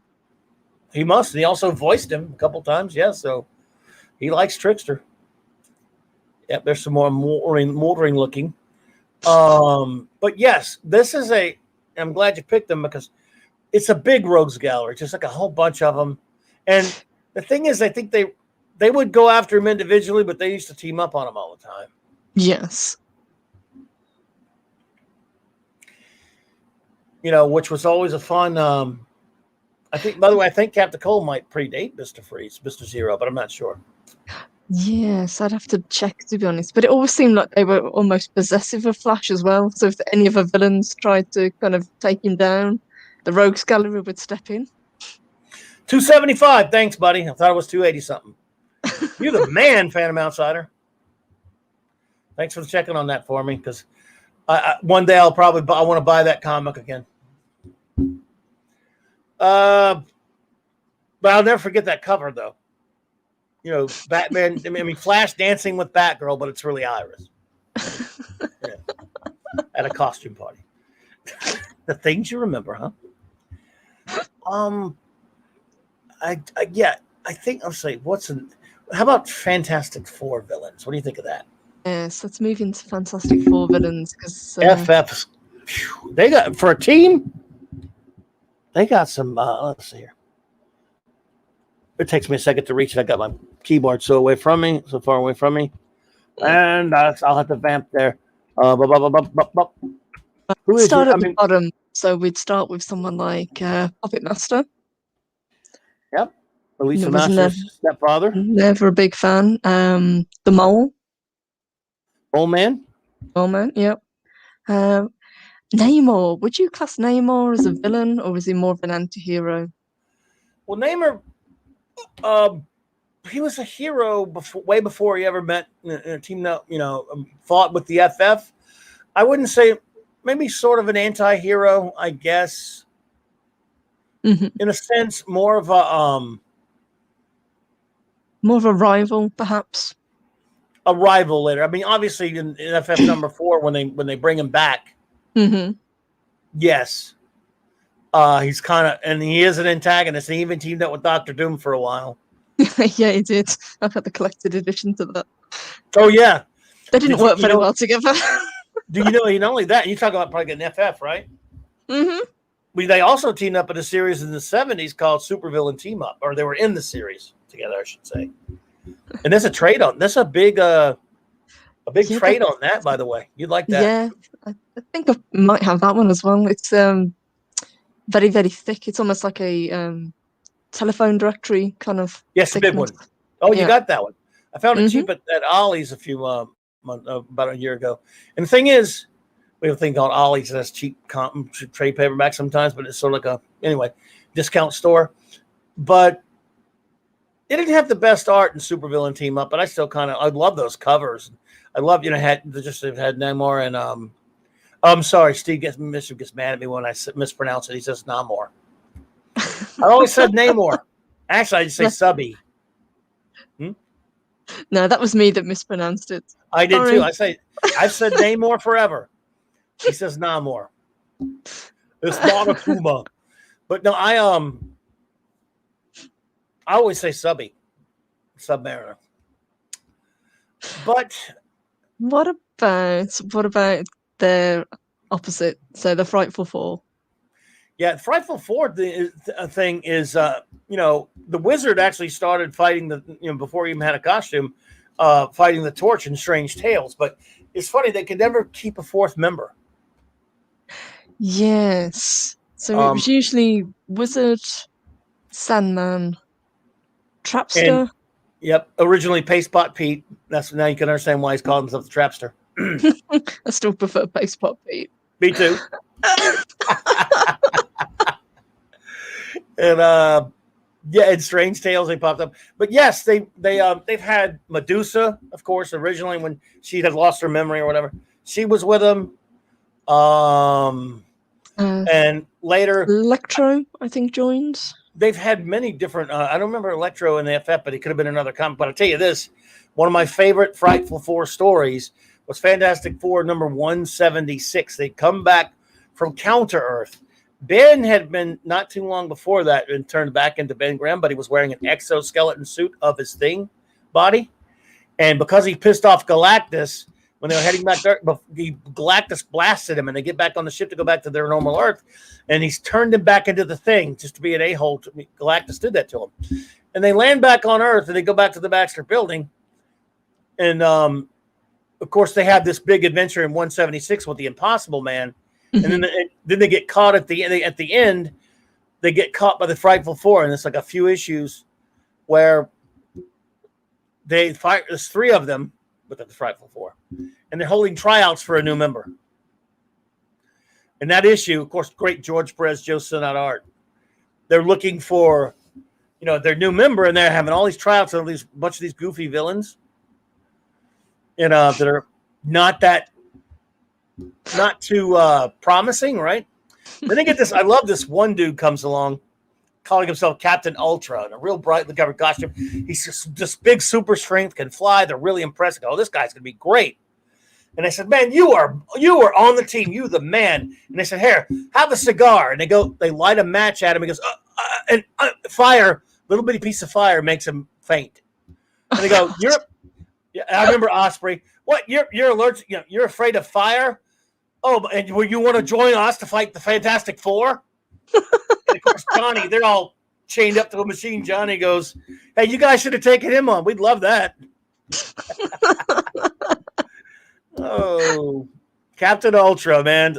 The Captain Ultra, I know Texas Twister was in that, and he joined up. He was later with that group, that SHIELD group. What is the Super Agents, whatever the hell they were, Phantom Outsider. The Captain Ultra ever come back? Jesus, man. Anyway, Tigress shows up to try to help him. She tries to join him, but just to help him, and she gets caught. Eventually, in that one, not Reed Richards. Well, yes, Reed Richards was a spoiler thing. The Rangers, thanks. A big guy, a big purple guy called the Brute shows up and joins them. It turns out he's the Reed Richards from another Earth, Counter Earth. But anyway, that's not here today. He was a good villain. The Brute didn't come up. I don't think the Brute was back that much. But yeah, that was my favorite Frightful Four story, other than some of the Kirby ones. I don't know why we get on that, but there's of course there's Mad Thinker, Dragon Man, who's sort of a villain. Yeah. Mad Thinker and his android. Super Skrull. Super Skrull is one of my favorites. I love Super Skrull. I love Mole Man's the first. Annihilus. I love Annihilus. Blastar. There's Tamazuma up there. You can see him. You can't see this too well. Maybe they can see it better over there. Atuma, as someone has mentioned, it's not Atuma. The Sentry Sinister. Psycho Man is a great one from the Microverse. Yes. Well, we've named a bunch of. Oh, there's a good shot of Annihilus there. There we go. That's a good one. Yeah. I don't know if you've read many issues of What If. Not many, to be honest. The old one. There was a great issue of What If, and I know some of the guys here may have read it. In the early run, the first run called up. Basically, it was What If the Invisible Girl had died, meaning giving birth to Franklin. In that annual, she was dying, and to save her life, Reed, Ben, and Johnny go into the negative zone to procure some element that they need to save her life, and they have to fight Annihilus, and he almost keeps her from making it back in time. In this story, it has they don't make it back, so she's dead, and the issue is really powerful. It's about a lot of it shows just how she was really the backbone of the Fantastic Four, and it was all the heroes giving her a eulogy, and it was really sad and all that kind of stuff. And by the end of her funeral and everything, Reed is so grief-stricken, he becomes obsessed with. He wants to kill Atuma. Not Atuma, Annihilus. And he goes into the negative zone to kill Annihilus. But Namor even notices, even though he's their nemesis, he notices he kind of promised Sue that he wouldn't let Reed go off the rails, and he actually it's a story about him he and Ben and Johnny trying to stop Reed from getting himself killed going after Annihilus. Good story. But so Namor again, no, he's been a hero, but he is kind of he walks that line, I think. Yes, I would say kind of anti-hero / rival. Yeah, absolutely. Let's see what other. But when it comes to the FF villains, though, well, we both know who the best is. Oh yes. We both know who the granddaddy of them all is. Oh, you got that one, Mark? Cool. There were some good issues. There were some really. I love. What if the Avengers had fought Galactus? The one who was on that planet where the FF had died in the crash, and the Avengers had to fight Galactus. That was a great one. What if it used to be pretty cool? But let's see here. Let me find. Let's find a good shot of him, of the big bad boy. I mean, I'm sorry, folks. I just don't think there's a better villain in all of comic history. I think maybe a tie. The two different types, ultimate types of villains, in my opinion, are Doctor Doom and the Joker. We'll get to Joker in a second, but let's do a little Doom while we're here in the FF. While we're here in the old Baxter building, shall That's we? a good segue. There we go. And there he is. Victor Von Doom. Oh my goodness, how much do I love this character? This is the character that drew me into reading comics. Really? Mm-hmm. I saw him randomly many years ago in a just a comic book. I can't even remember which issue it was. It was on the front cover, and I had to find out more about this character. Wow. Way back, huh? I've even got the issue where he injures Santa Claus and has to become Santa Claus. Oh God, yeah. That was a John Byrne like Christmas thing he did. Yeah, it's so ridiculous. Frog. Well, if you're thinking of Frogman, you must be thinking about the Daredevil villain, dude. Yeah, Immortus sort of future Doom. Yeah, that's right. Didn't they change that? Didn't they? I don't know. Yeah, well, we should mention Kang in a minute, but yes, there he is in all of his Kirby glory right there. Yes, and I love the way Kirby drew him. It's probably my favorite version of him. You know, the old school version. Oh God, yeah. That great big statue that I have has two heads. So one of them is the Kirby version, and one of them is the more modern version. So it's kind of more rounded in the face, not as many rivets. But I prefer the Kirby version. So that's the head he wears. Did you ever see it? I think I've showed stuff from this before. Did you ever see the second Superman Spider-Man Marvel team up from the 70s? I think so. Which one, honey? Well, they did, as you know, they did those crossovers when Spider-Man team with Superman. Well, the second one, with a great, I think it was a Bob Larkin cover that was great, but interior by John Buscema and Joe Sinnott. Doom has a confrontation with Superman because in this universe, and it's so damn cool. This is just kind of one of many testaments to how badass Doc Doom is. Superman is is pissed off at Doom for obviously doing something messed up, and he's on the Latvian embassy and threatening Doom. I know this story. Yes. Yeah, and it was so great. It was like he basically says, "Bah, this is Latvian soil, alien. Are you not sworn to uphold the laws?" It's like he's not afraid. I mean, so he tries to kill Superman, gets away with it, and still, you can't do anything to me because you obey the laws and stuff. And that's the one thing about Hill. He gets away with so much. Just because he is a monarchy, so he has diplomatic immunity, and technically wanting to take over the world isn't against the law. Of course not. And I always loved it that when he does visit America, Steve Rogers is the bodyguard assigned to him to keep an eye on him. Yeah, there was a great issue, and I'm in a great issue. Iron Man number 150, an anniversary that I love. I think Dave Michelini and Bob Layton, JRGR doing the pencils, Bob Layton, where I forgot exactly why and what was going. Now it's been a long time, but Iron Man and Doom are having a fight, and they end up getting trapped back in time, displaced back in like Camelot times or whatever. And they even have to team up and pool the resources to get back. I don't know if you've ever read that one. I've got that one. You got it. I love that one. Yeah. I love how he treats Iron Man. That was back when everyone thought that Iron Man was Tony Stark's bodyguard. Remember those days? Yes, they didn't realize it was two separate people. Yeah, he had sort of a secret identity. Yeah. And Doom was even thinking when the two of them were pooling their knowledge to get back home in the time device, he said something like, if Stark's lackey is this intelligent, imagine what Stark must be. And he kept calling him Lackey the whole time. I think one of my favourite stories was the where he has to work with Doctor Strange, so Triumph and Torment, where he's trying to get his mother's soul back from Mephisto. Oh yeah. Oh god. Yeah. Yep. Yep. I think that's Mike Mignola, if I remember correctly. It could be. I don't remember that. I'm trying that could I don't remember the story that well, but I remember someone mentioning. So I may or depending upon the era, I may or may not have read that, but I'm sure someone here knows it. You know, I really loved. I hate to say his name because he's such a twit. Mark Wade's one of his runs on FF with the late great Mike Waringo artist. There was a story in art there where Doom had finally got tired of Reed outsmarting him and shit. So he went and because Doom understood sorcery and crap like that. He went and he used sorcery.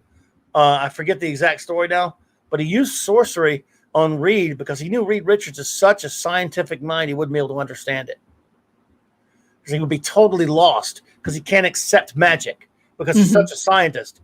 And I thought he'd had him, but well, as usual, he underestimated Reed Richards. But I thought that was a great run. There was also not too long after that where in that run where the FF went to quote unquote comic book heaven and Kirby was God.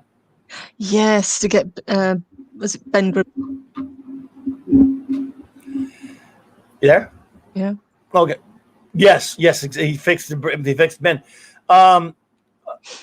Let's see. Who did Dr. Doom fight mostly? He fought the Fantastic Four. He's the biggest of Fantastic Four villains, but he did Moonlight every now and then. He popped up in other places. And good night, Steve Mitchell. Sleep well. Oh, you going, buddy? Take care, man. Good to see you, bro. We always appreciate you, bro. Hope you're doing all right. But Doom, like I said, he yes, he's the FF villain, but he's kind of the whole Marvel universe, takes notice of him. Yes. And to be fair to him, every time he does actually manage to take over, he does actually, when he is in rule, things kind of go along to plan. Yeah. He does become more benevolent ruler once he is in charge. Yeah. Yep. Did you ever read that very short-lived, and I know some here probably has, Walt Simonson took over FF for a short time. I dropped the book for a while. I was really sick of it. And I picked those up because I like Simonson, where it didn't last long, but Doom comes to Earth. In other words, we find out all the crap that had been happening to Dr. Doom since we don't know when were Doom bots, and it was Christoph, whatever his Christoph. Yeah, it was Christoph as Doom the whole time. And he came back. And he'd been gone a long time, and there've been like substitutes. And of course, the reader don't know that, right? This is all kind of a retconish type thing by Yes. What did you think Simonson. Of the use of Doombots? Do you think they were overused in the end? To impersonate him, yeah, kind of. Mm-hmm. To impersonate him, probably a bit, yeah. But as far as to him, there is just fodder to be wiped out by the FF. Yeah, that's to be expected. He needed they were there to keep him busy and stuff. So it was kind of funny though, because a lot of really stupid crap had gone. It was kind of because I picked up the comic because someone told me to pick it up. Mm-hmm. And someone said, Simon said, you got to pick it up. So I did. And Doom, who now we're finding out has been gone for a long time, he looks at a lot of this was funny. It was like commentary on the stupid crap that had been going on in the series. And he says, that can't be right. Something must be, basically he thought the Fantastic Four, it was commentary on the dumb stuff that the comic had been really done some horrible things at that point, like the garbage relationship that for the longest time we thought it was actually Johnny and Alicia, and it turned out she turned out to be a Skrull. Pissed me off. I was so mad. That was really. I hate that crap. Let down. It's like, really? Oh, I really hated it. And so I was just kind of out, More stupid though than what Bendis did by making him infamous Iron Man. Which one? Was it Michael Bendis that turned Doom into Iron Man, the infamous Iron Man? I don't know. At that point, it could be. I was totally not reading DC at the time. That's So fine. I happened to come across it a little while ago. I mean Marvel. Sorry. I was like, oh, really? Oh, it's people like to take these characters that don't belong to them. Yes, they're obviously it belongs, in a sense, belongs to the company that owns the copyright, that kind of crap, and just screw around with them any way they want to, and they have no respect for them. Yes. Mark DVC brings up a good question that I was actually going to ask as well. What do you class as his deformity?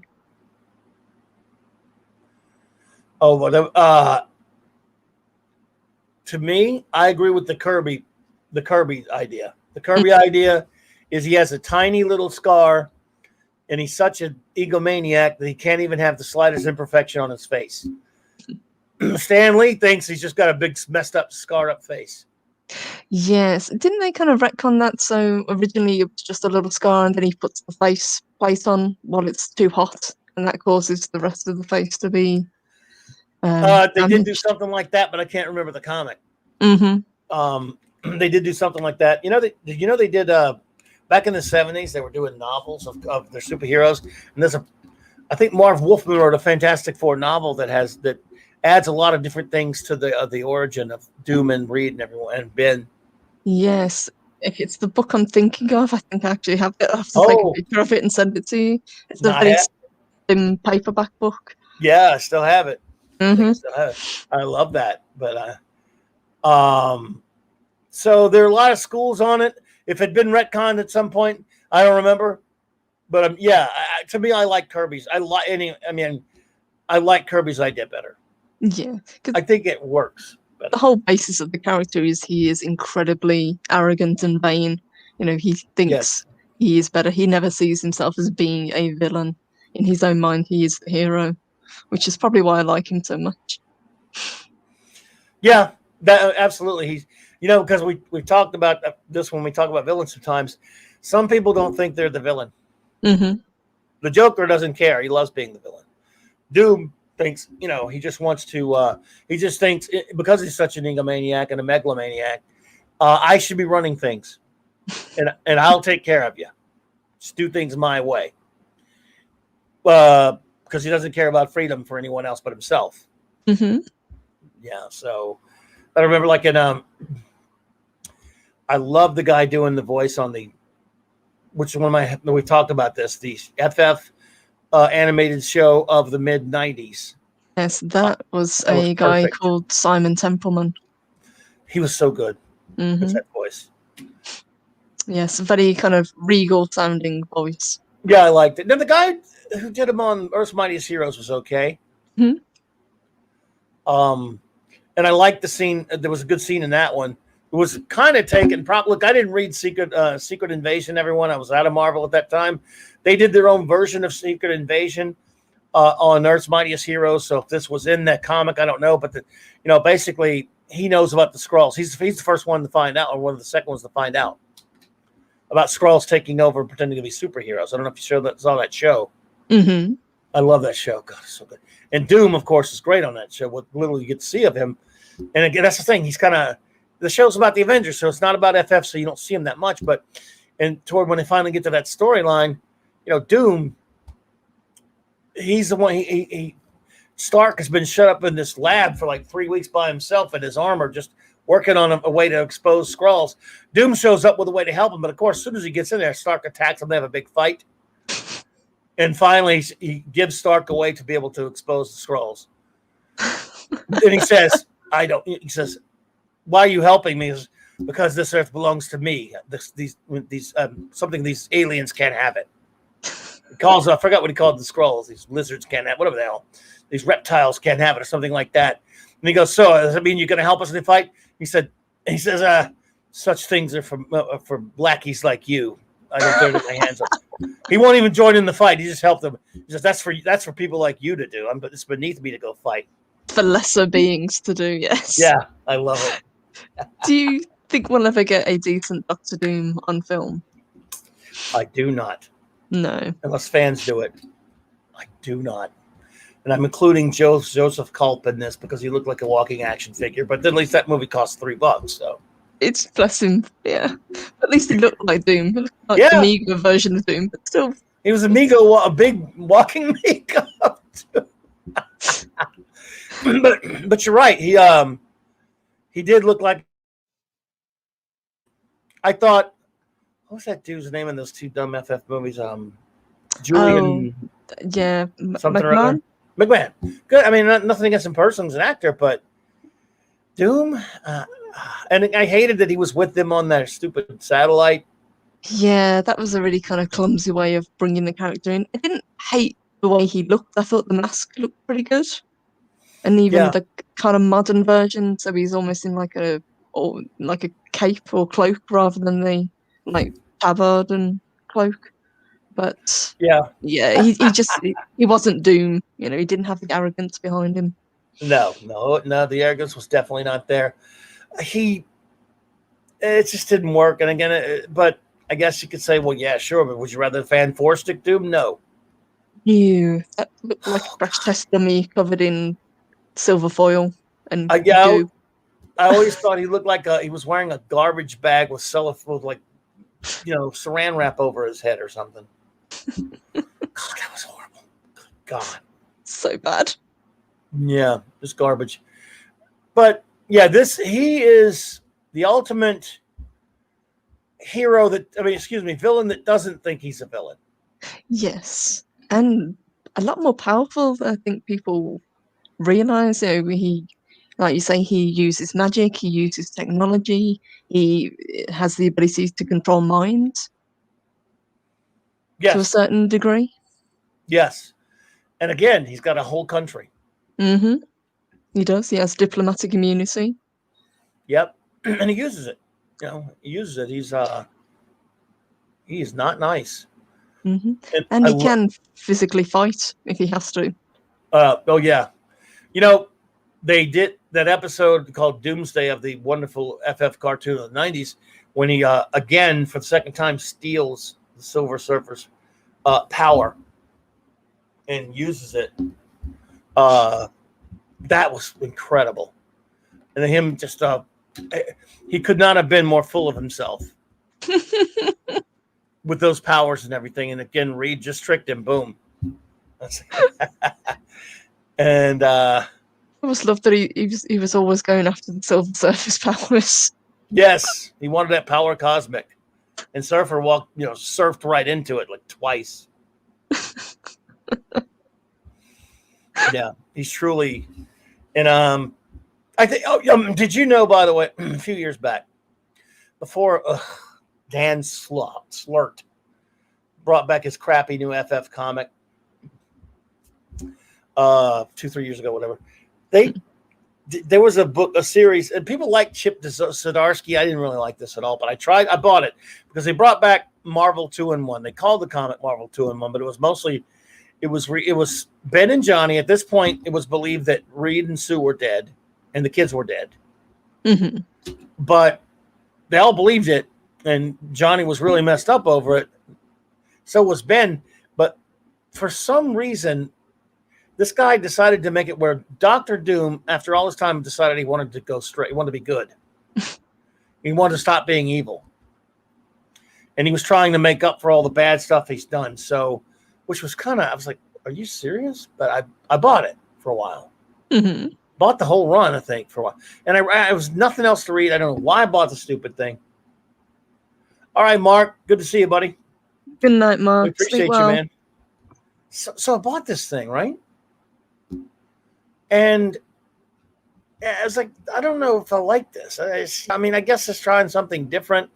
He basically comes along and to help Reed and Johnny deal with it. He makes up he concocts the story with that they're really caught in this other dimension or whatever. If we go to this other dimension, we can find them. And that's what the comic was about, them going to other parallel worlds to find searching for them with Victor Von Doom. It was weird. and everyone thought it was great. So is this just me? I wasn't feeling it. Another one, people liked it, I guess. Just wasn't for you. Yeah, I don't know. It was, again, that modern stuff is, and boy, the art. Ugh. Yeah, see, I kind of had that feeling. I think you brought up Mark Waid. I think it was the Unthinkable storyline where he ends up crafting Valeria's skin onto his armor and really goes dark and really weird. I never liked Yeah. that in the early 2000s. Yeah. Oh, God. That's so.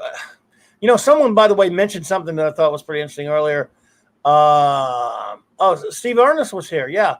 The JM back during 9/11. I hated what J. Michael Straczynski. I love his Babylon 5. A lot of his comics I don't like, but I like some, but not many. He did this like 9/11 issue of Spider-Man, and he had Doctor Doom, Kingpin, Magneto, and I don't know who else, standing at the site of 9/11, right after the day after it happened or what have you. And he had Doctor Doom shedding a tear. Mm-hmm. And Kingpin was not happy, but Magneto didn't like it. Wait a minute. Are you serious with this crap? Keep these fictional villains out of this, because the villainy these guys are capable of, they don't give a shit about this. Alex James, good to see you. They don't give a shit about 9/11. Like, why would you put that? It's so. DC just did a tribute to the heroes of the firemen and everything, right? Marvel. GMS put it in a Spider-Man comic. Yeah. I think they were trying to be respectful, but it did come across as a little bit weird. Villains, though, yeah, just leave and also, another reason why it doesn't work in the fictional Marvel or DC universe is one would ask the question after the first plane hits, where are the superheroes? Mm-hmm. It was time for Thor, or in DC for Superman. Just saying. It was so bad. Would you say that something like a tragedy like that shouldn't be brought into comic books, even Absolutely. though it's set in, New York and being a real place? Absolutely, completely inappropriate. He got raked over the coals for it, and of course, he became real snide asshead about it. I thought, dude, are you nuts? Now, again, a little bit after that, there was a Captain America run that had great art by John Cassaday, which did also include that, and had Captain America was at the World Trade Center unburying people from it and stuff as Steve Rogers. Again, it doesn't. No, I mean, it doesn't fit. Yeah. I guess it kind of takes away from the real life heroes who were there, who did risk their lives that day. It seems, I don't think he probably meant it that way, but it does seem a little bit. No, he didn't. Yeah, he wasn't trying to be disrespectful, maybe. But it just kind of just doesn't work, and it's silly. It's really. I'm like, I don't want. I see that and I get a chuckle. Yeah, like that guy cares when I shouldn't be laughing at something this bad. So it's kind of, I'm laughing at him putting something kind of dopey in there like that. If you know what I mean. Mm-hmm. It's like, dude, really? But what do I know? By the way, there's some Doom by Wally Wood there. So yeah, Doom is the ultimate. But I guess if you got a few, we could talk a little about one of the other great villains. Absolutely, yeah. Let's cover him. We've done our ultimate Marvel villain. Shall we do our ultimate DC villain? In my opinion, and yes, he's been really tainted over the years. But at his best, I knew they would come up with a bunch of movie crap. What did you think of the Joker film? Just out of interest. Of Joker? Mm-hmm.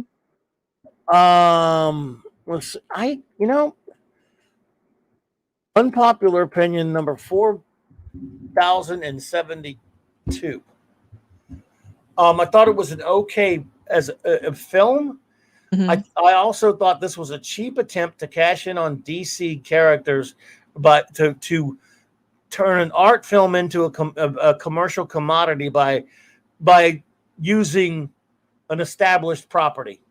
Mm-hmm. Because it could have been just about a crazy person who's going to those things. It's nothing like a DC comic. It's nothing like the Batman universe at all. They just use those names. It's got no actual connection to anything else. Yeah. It's interesting, and it's a great performance by what's his name? Joaquin Joaquin. Phoenix. Yeah. Call me an old-fashioned funny book geek, but I guess I just really don't. I don't know. I thought it was an okay movie, and again, a lot of people really love it and think it's a masterpiece. I don't, but I think it's interesting. I enjoyed it. Yeah. When I went to see it, I've got to admit, and I've enjoyed it the couple of times that I've seen it since. Would it have worked as well had he not been the Joker? Probably not. I think a lot of that hinged on it being a character, but at least they didn't make him a fully sympathetic character. You know, he's still evil at the end of the day. You know, he's still a bad guy, and then you're left wondering, you know, how much of this is actually real and how much of this is actually going on in Arthur's head. So I thought it was kind of interesting from that point of view. Oh yeah, look, it's fascinating film, and again, and that performance, there's no question about it. I mean, it's laudable. It's very well made and well acted. It's kind of not my bag in the sense that I think they did use an established property to get a bigger budget, because no one would have ever heard of that damn movie. If and it got a lot of all these idiots trashing it because of what was it, the incel thing and all that kind of garbage. Yes, they were trying to stuff stupid. whip it up into a frenzy, and absolutely nothing happened. Yeah, it was so stupid. It's just a movie. People just wanted to go to a movie to enjoy it. It's fine, guys. Let people have something. Did I say that? What the hell? Look at Eric K. framing me for something. What do I do now, Eric? Let's see. Stanley thought, oh, no. Stanley created the Joker. No, well, Stanley created everything. Did you know that? Apparently so, yeah. My name is Stan Lee, and I created creating things. I remember when I created myself. I thought, what a great idea for a man. I'll create things, and other people will create them, and I'll say I did it. How about that? Excelsior. That was such a Stanley impression. It's just I know he's Santa Claus to a lot of people, but not me. I think he screwed over his co-creators and his collaborators very badly. Mm-hmm. And when you say that to some people, they go, yeah, and you can make them see logic on it. But yes, go ahead. I can see that, definitely. But I do feel for him, how he was treated in his later years. Horrible. Mm-hmm. It was horrible. You know, look, I get so many people. Remember, I was talking about my previous villainy and my other lives way back when. Mm-hmm. Well, another thing I was known for all the comic shops and stuff was my disgust with Stan Lee.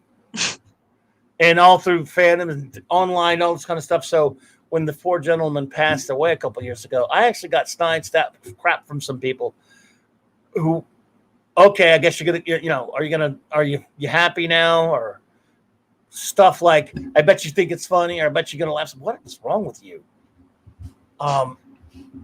There's still, without what Stan did promotion wise for Marvel, it wouldn't have happened. Yes. He did a lot of the legwork that no one else could. Jack couldn't have done it. Dick couldn't have done it. Martin Goodwin even couldn't have done it. It's just that I think he was a credit hog, and I think he a lot of times took credit for things he didn't do. I think Jack did most of the heavy lifting in terms of their collaborations, in terms of the creating and plotting. Mm-hmm. And I think Steve Ditko, in the cases of Spider-Man and Doctor Strange, did most of it as well. Stanley was part of it. I'm as a pain in the ass as Arlen Schumer is, I agree with this auteur theory, but I also agreed that I say co-create. I just go ahead and list them as 50-50 creators, mm-hmm. Stan and Jack, Stan and Steve, but I don't like a lot of things Stan did. But to say that I'm going to, rejoice in his passing, I had no such joy for it. I think it's horrible, especially the way he was treated. I mean, obviously he was very old, so I mean, for a long life. Yeah. I don't like the way he was treated, but I really don't like the way he wasn't as horrible as Bob Kane, but he did a lot. Some of the stuff he did, I mean, But that kind of segged was villainy, because I thought he did commit some villainy. So that was wow. But yeah, get me on a Stan Lee rant. And by the way, everyone hears at least whether they agree or not. I've had people not speak to me again over that. Really? Or if it was like something I would post somewhere. Mm-hmm. on a Facebook post or a tweet or something, get unfriended and stuff because I just criticized Stan Lee for what he did. I mean, I'm sorry, he's just not Santa Claus to me. He was to me when I was a kid, and right in the mid '80s during the Jack Kirby art controversy that went on because Marvel was afraid he was going to be able to contest a lot of his creators' rights and held on to a lot and held hostage much of his original art. I started studying up on the thing, but I wasn't there though. Yeah, I can only go by what I study, what they say, and who it's who you tend to believe and who you don't believe, right? Absolutely. Yeah, but and Jack probably said he did more than he said it was all him. A lot of cases Stan did very little. I don't believe that either. I believe that Stan was there a lot, but remember the Marvel. I'm familiar with the Marvel method. The Marvel method, basically, yeah, it was. I just think if you have a 10-minute conversation on the phone with a guy, then that guy goes off and draws a whole comic book. Yes, it's not exactly equal work, is it? That's not too equal, but they got No. and yet he didn't get paid for any of the writing back then. He got paid for but anyway, neither here nor there. It was sort of a tale of villainy. Joker loves being, unlike Dr. Doom, who thinks he's not. Joker knows what he is. Oh yes, Joker knows exactly what he is and who he is, and he revels in it.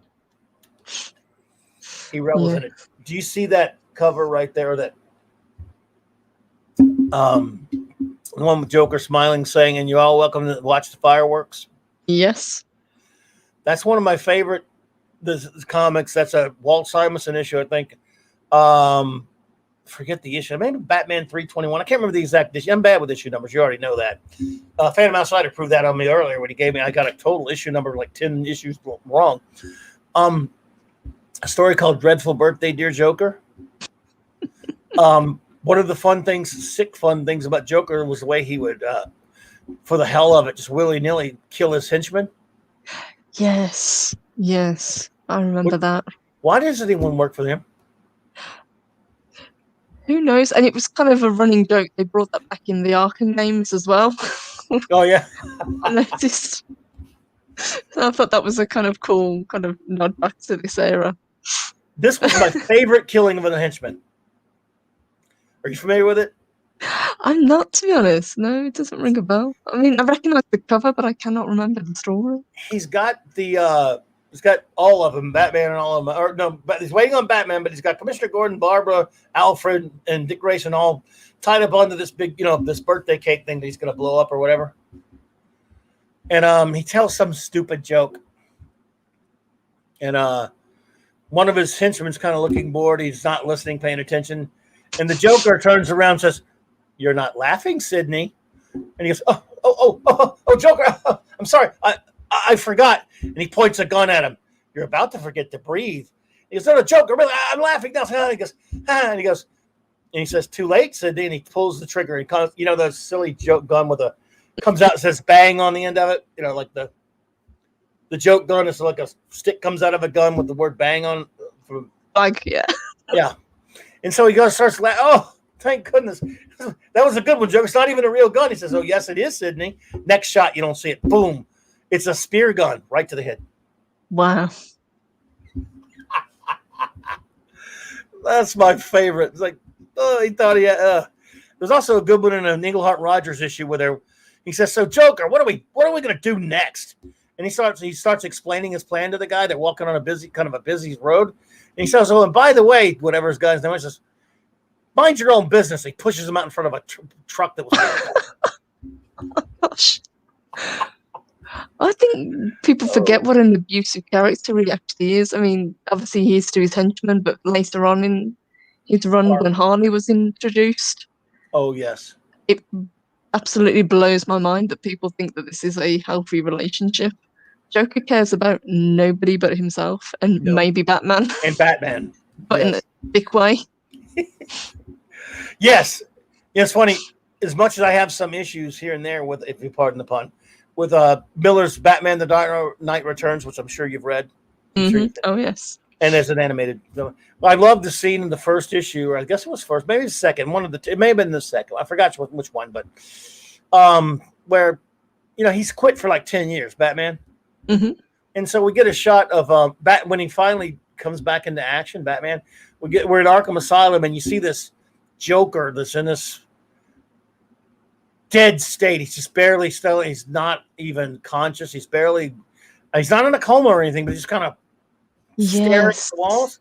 He's almost catatonic, yes. Exactly. But then he's listening to the TV with all the other images, and all of a sudden he's hearing these words, and he's not saying anything, and all of a sudden they're saying Batman. And you see him goes, Batman? And he goes, and he gets this great, Batman, darling. It's like, he's back. Batman's back. He's back. I was like, that was pure Joker right there. Well, there's even obviously the killing joke right at the end where he tells him the joke, and the audience is left to decide, does Batman just beat the crap out of him, or does he actually kill him? But it's one of the few times where they actually laugh together over a joke. Yes, and it was again. I remember that the first. I go. Sorry, Eric, I have to do it. My comic shop first week I opened up that came out. I went over it really heavily on it, and I had to limit people to one copy because people wanted to buy them all. It was a prestige format book. Still have my one copy of that, and I said, look, I got to limit people because there were people who wanted to come buy 10 and 12 copies. It was huge. Brian Boland art, man, Alan Moore, are you kidding me? And looking back, in hindsight, I have problems with the flashlight joke was pretty. I like the flashlight joke. Yeah, I thought it was actually pretty funny. No, that was and again, I like that this was the Red Hood origin. They used that. Yeah. You can make a case. Did you really have to do that to Barbara Gordon? But Moore said he never intended it to be permanent. It's a comic book, for God's sake. Yes. But a lot of people like what went on with Oracle, so that's fine. Yeah, I kind of liked Oracle, I've got to admit. I liked her actually better than when she came back as Batgirl. I thought she was a much stronger character as Oracle. Yeah, I mean, why do you say that, Pat S? Ban you from the store, dude? Are you kidding me? No one ever got banned. Let's see, but you would probably have been like, get your awful stuff and go. Oh no, dude. This is the way it went at my shop.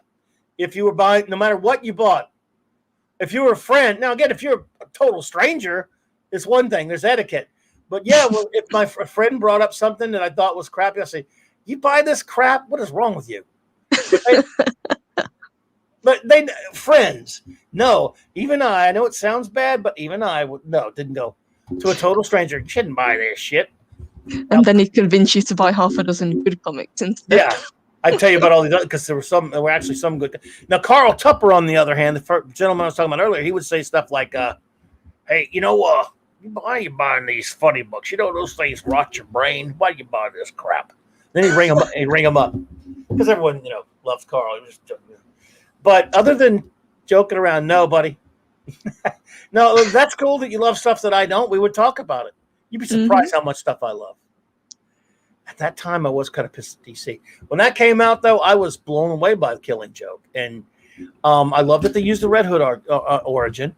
Mm-hmm. And I loved but some elements of it. I mean, I think Moore really regretted it later, but the art's fantastic by Boland, of course. The art is very good. Yeah, I mean, it's brutal stuff. And yeah, by the way, I've had many friends, including the late, lovely, wonderful late great Mark C, who bought comics from me as a kid that I wouldn't sell that to without permission from their mother, and their father, and their parents. Oh yeah, one guy, a friend of mine that I made later in life, back in maybe 5, 6, 8 years ago, I walk into a comic shop and some guy asked, "Are you Mike?" Says my full name, and I said, "Sure." And I didn't know him. He said, and he's working behind the counter. He'd just been hired at this store. He said, this is your fault. I said, excuse me? I said, I'm a big Batman fan. I collect so much stuff. Batman is crazy. I said, oh, cool. I said, how's that my fault? I said, because you sold me my first Batman comic. And you made me go out to my mom. My mom sat out in the car. You brought me out to her car and got her permission to sell me The Killing Joke and Batman the Cult. Because she wouldn't sell it to me without permission because I was too young. But that just means you're being responsible. Because DC wasn't. They didn't put anything on that. I mean, I guess I don't even know if they put mature readers on that thing. It was comic shops only, though. Yes. Right. can't imagine they did, to be honest. I don't think draw ratings came until later, did they? No, they had At least, they said mature readers ratings on a lot of comics before that, but this was a prestige format direct sales thing, so they may have had it on there. But this comic shop only was direct sales, you know. But that comic, though, I'm telling you, it was brutal at the time. And Joker. Oh, by the way, Grant Morrison hates Alan Moore, so he's pissed Alan Moore off. He says he started this big debate in comics, which is kind of dumb, that says that Batman killed Joker at the end of that comic. yes. No, I never believed that he killed him. Beat the hell out of him. Yes. Killed him. No. He'd already beaten him by the time they were laughing. Mm-hmm. But yes, after that last shot, he loves to insinuate that he killed a Joker. That's no. You know, but the character of Joker, I got to tell you, I mean, again, that was, you know what was also going on at that time? Death in the Family. Yes. When he beats Jason Todd Robin with a hammer, and you could call an 876 number and decide to kill the little bastard or let him live. Was that a legit thing, or was that actually a scam? No, it was true. Was true. Yeah, so you could actually affect whether or not he was going to live or die. More villainy on my part because I voted to kill him a couple of times.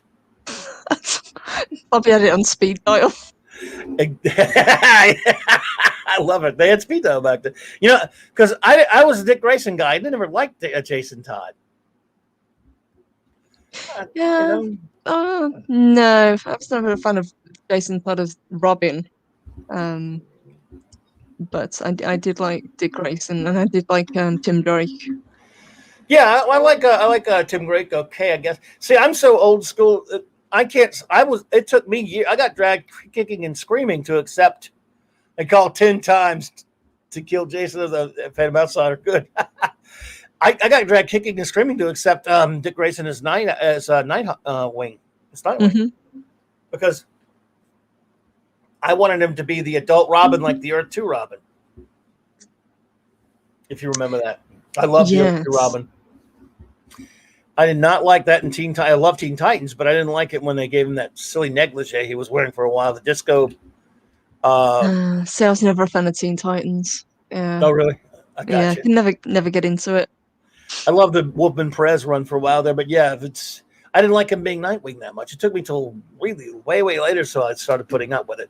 My thoughts when he had the long ponytail. That was look stupid. Oh, I hated that so much. I hated it. You're Dick Grayson. People, you know, you're supposed to have a secret identity, dude. Why do you have a long ponytail? I hate Damian, by the way, Nicole Blind Mage. I hate Damian Wayne. Can't stand Damian. No, don't like him as Damian Wayne. I don't like him as Robin. I hate him. Just a really irritating character. Really irritating. Now, if you ever read Kingdom Come, I guess he originally in that I didn't mind him as Ibn al-Zafash, but that's different. Long story.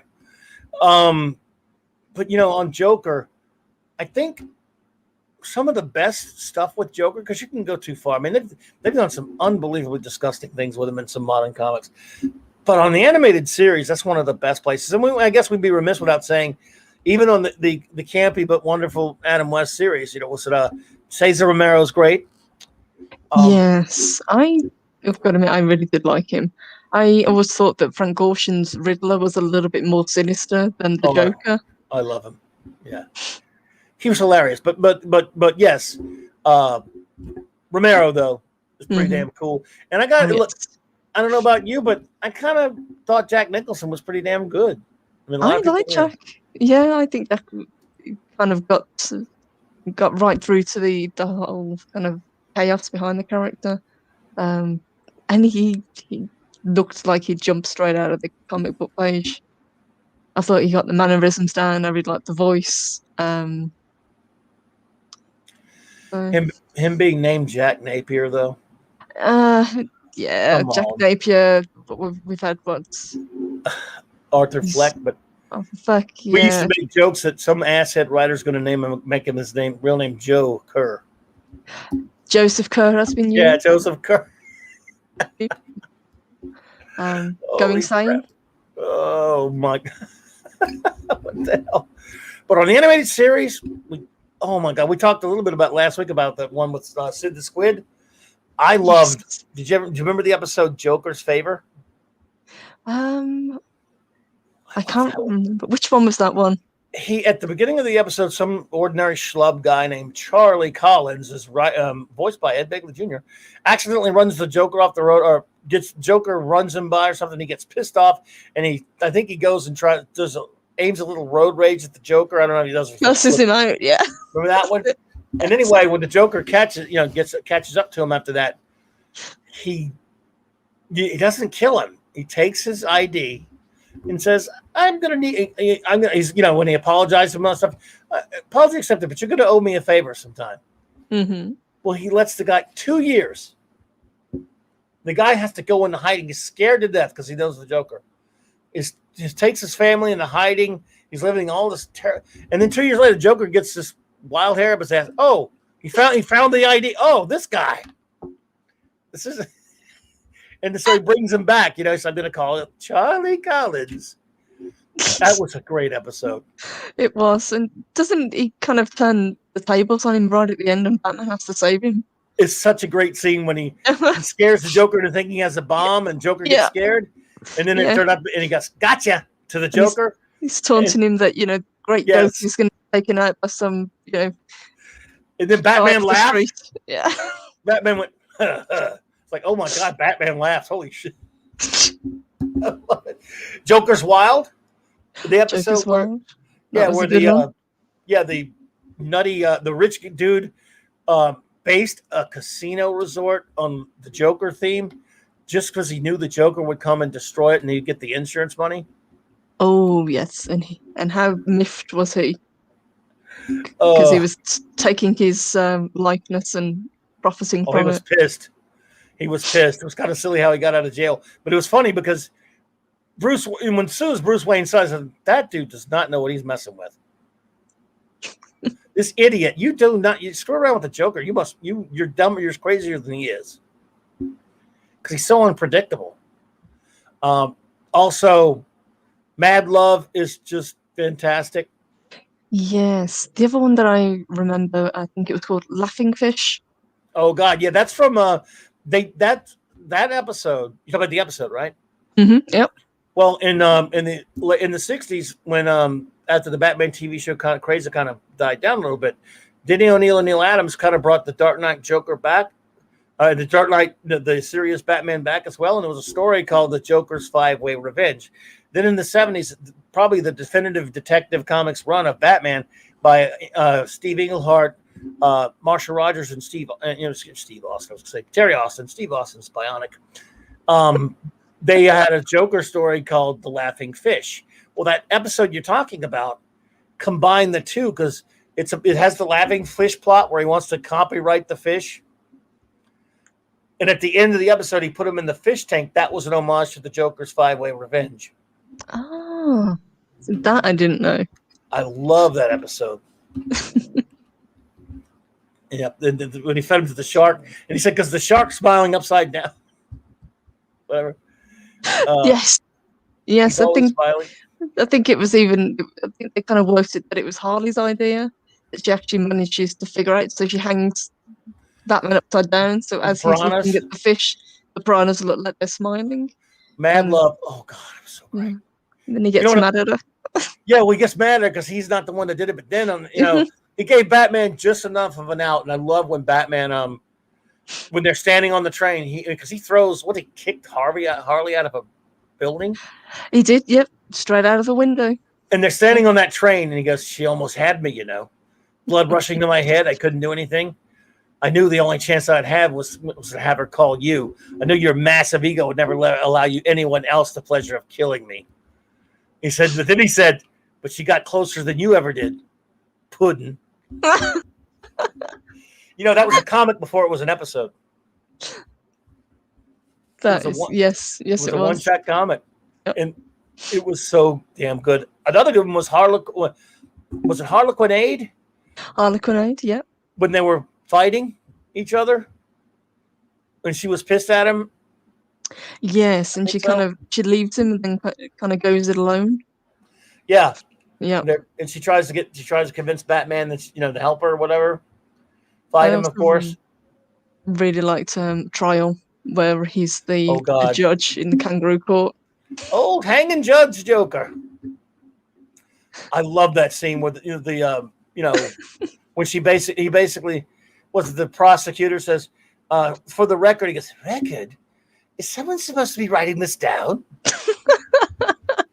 I just love it when he pronounces Batman not guilty.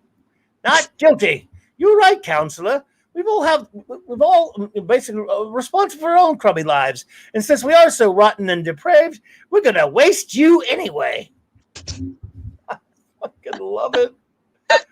Oh God. And then when Batman gets away because she throws the Batarang into the light and it's dark in there and he gets free, Hmm. he starts shooting and someone says, watch out, you'll hit Croc. He goes, what's your point? That's They said, great. oh, I love it. They say, don't let him leave. Don't let him get away. And Batman says, who says I'm leaving? Oh, God. What a great show, man. Yeah, so that Joker, and then getting Batman Mask of the Phantasm. He's great in that one.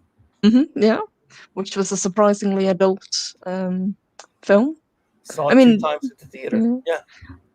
I love it. Pretty much all of the Batman animated series, it never kind of talked down to kids, but No. it was.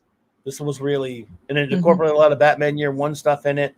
I love that movie, and of course, they really, really balanced between Andrea Beaumont, their father, that story, and even weaving Joker into it like that was really brilliant. I mean, that's my favorite. It's the best Batman movie I've ever seen on a big screen, in my opinion.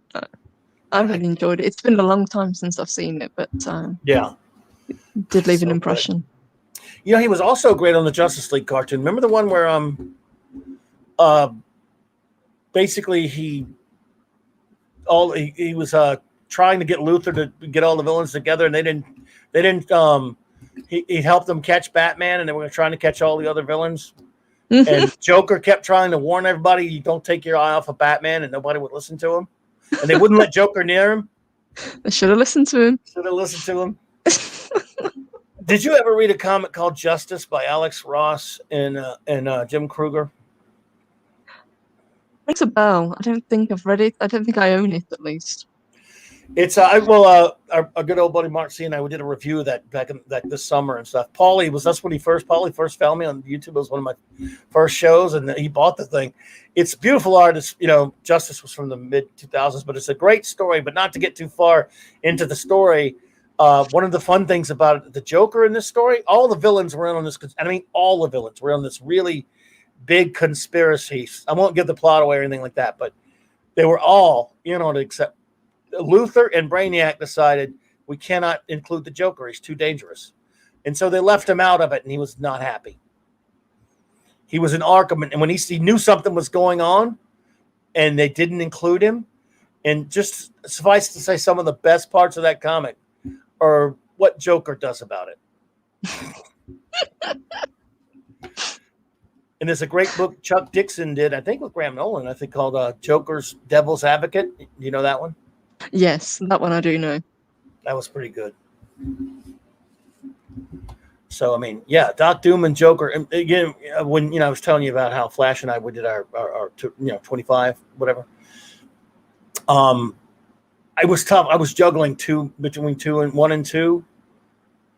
And I think he went with Joker at 1. I went with Doc Doom at 2, but it's tough. It's almost like a tie for me.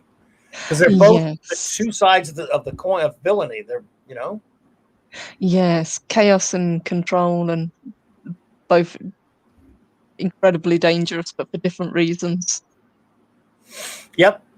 I mean, if they ever met, oh my God. I don't think Doom would like Joker too much.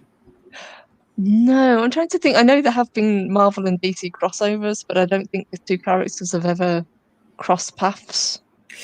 I don't think so, but in the did you ever read the John Byrne Batman Captain America team up where Joker team up with Red Skull? Yeah, and then realizes what he actually is. Yes. Even Joker didn't like teaming up with a Nazi. Yeah. He's still, it might That's be a pretty bad funny. guy, but I'm still an American bad guy. Yeah. Yeah, I love that. Yeah, Joker don't like being left out now. And guy, yeah, he's such a. Again, I think they've done some really disgusting things with him. Like, we didn't even mention Heath Ledger portrayal. I thought the portrayal of that was good in Hmm. that movie. I just didn't like his look. I know he's going for this ultra realism thing, but Yes. he looked like somebody slammed his face into a Mary Kay cabinet. I hated that. It was still good. I've got to admit, I did like Heath Ledger's take on it. I think it was because it was so different to what we've seen before. Because obviously the Yeah. one that came before it, we had Jack Nicholson, at least on the big screen. Yes. Yeah. And it was I mean, yeah, it's just a great performance. I mean, there's no question about it. And he did act like Joker pretty much. It was And he was it a was hell pretty of a lot funny. better than Jared Leto. Oh god, he's so terrible. Ugh. Yeah, he sucks. He's the worst. In Ledger, I kind of like that scene. Oh, that scene where, obviously he unfortunately passed away. But he, at the end, unlike other directors, Nolan realized you don't kill your villains like idiots. Tim Burton did it too. He shouldn't have killed, the Jack Nicholson Joker. But he I always saves thought it him. was odd. Yeah. Yeah, but because he even says, "I see us doing this forever."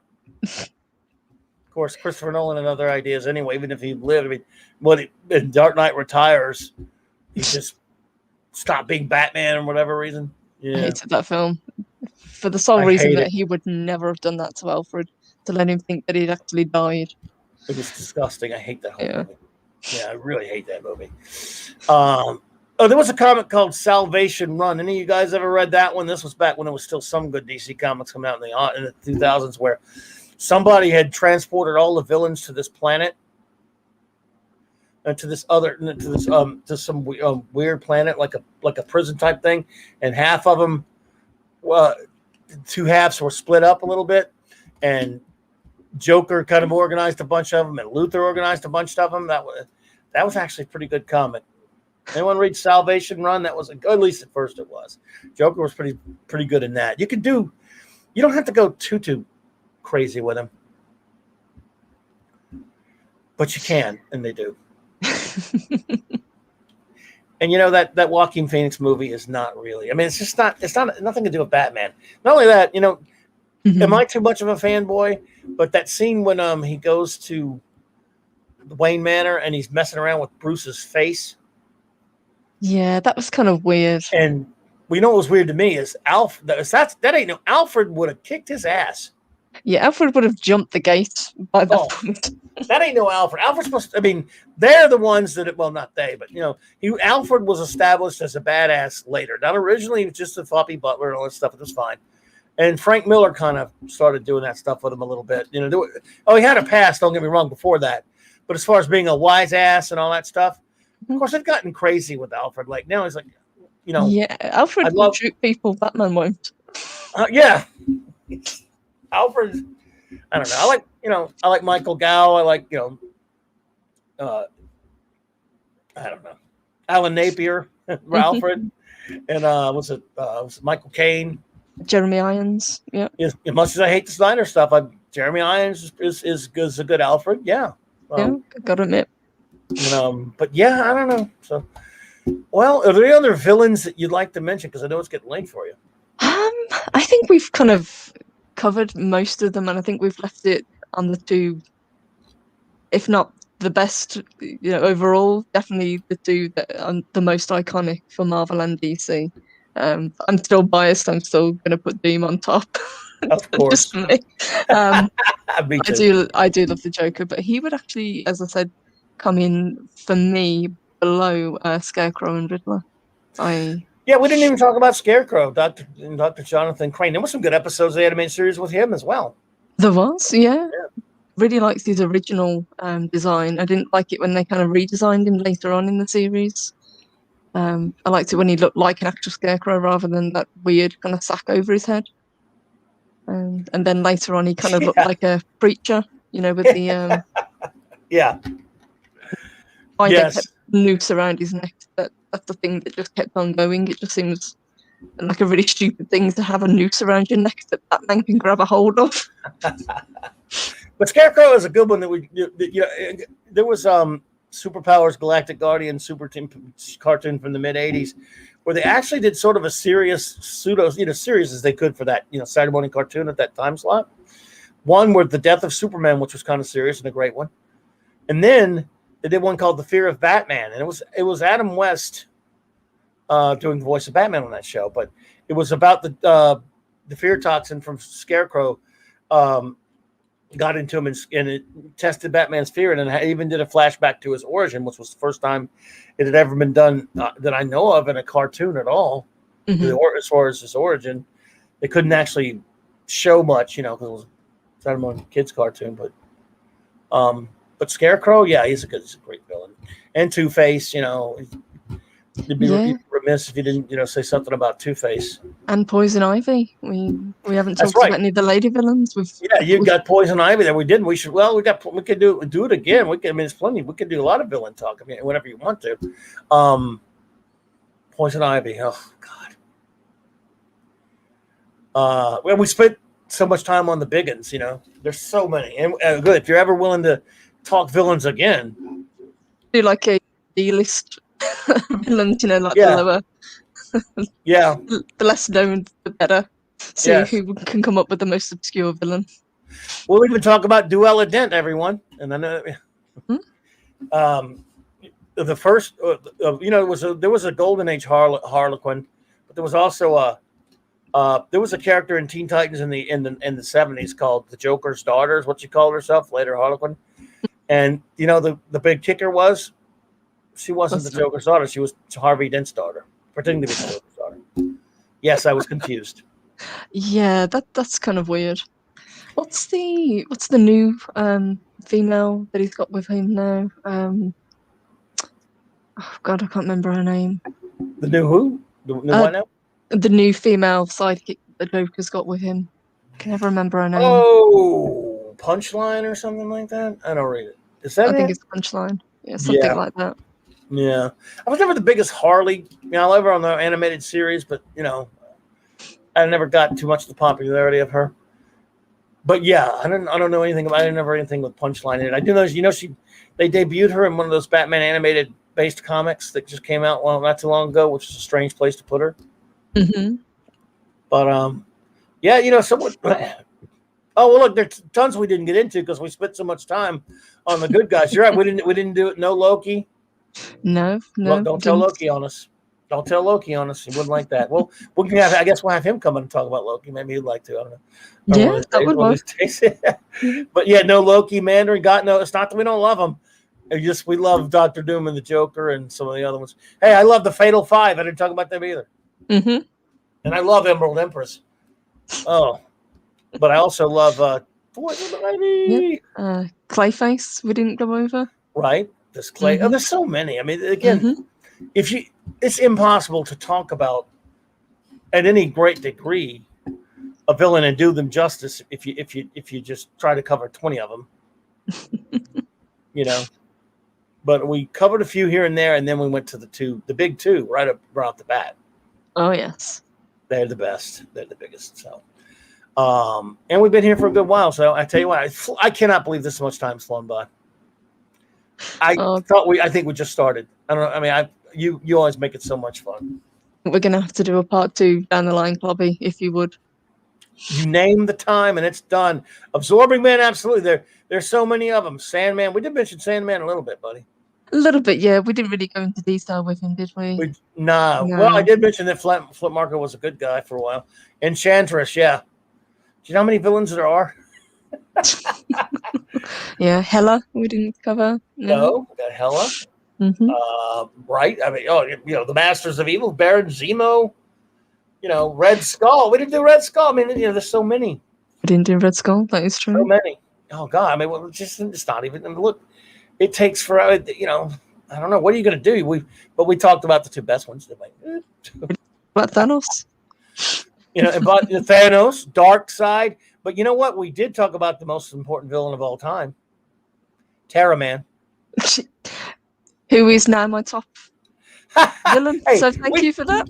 We gave you Tara, man. What more do you want from a podcast on a stream? You got some Tara. I mean, who else is doing a stream that mentioned Tara, man? You name them. I want to know. That's got to be one of the most obscure villains. At least for Superman, yeah. And look, I know he's not necessarily a villain, but I didn't talk about Bartox. So anyway, but he looks like Sean Connery from Zardoz. Everyone remembers him.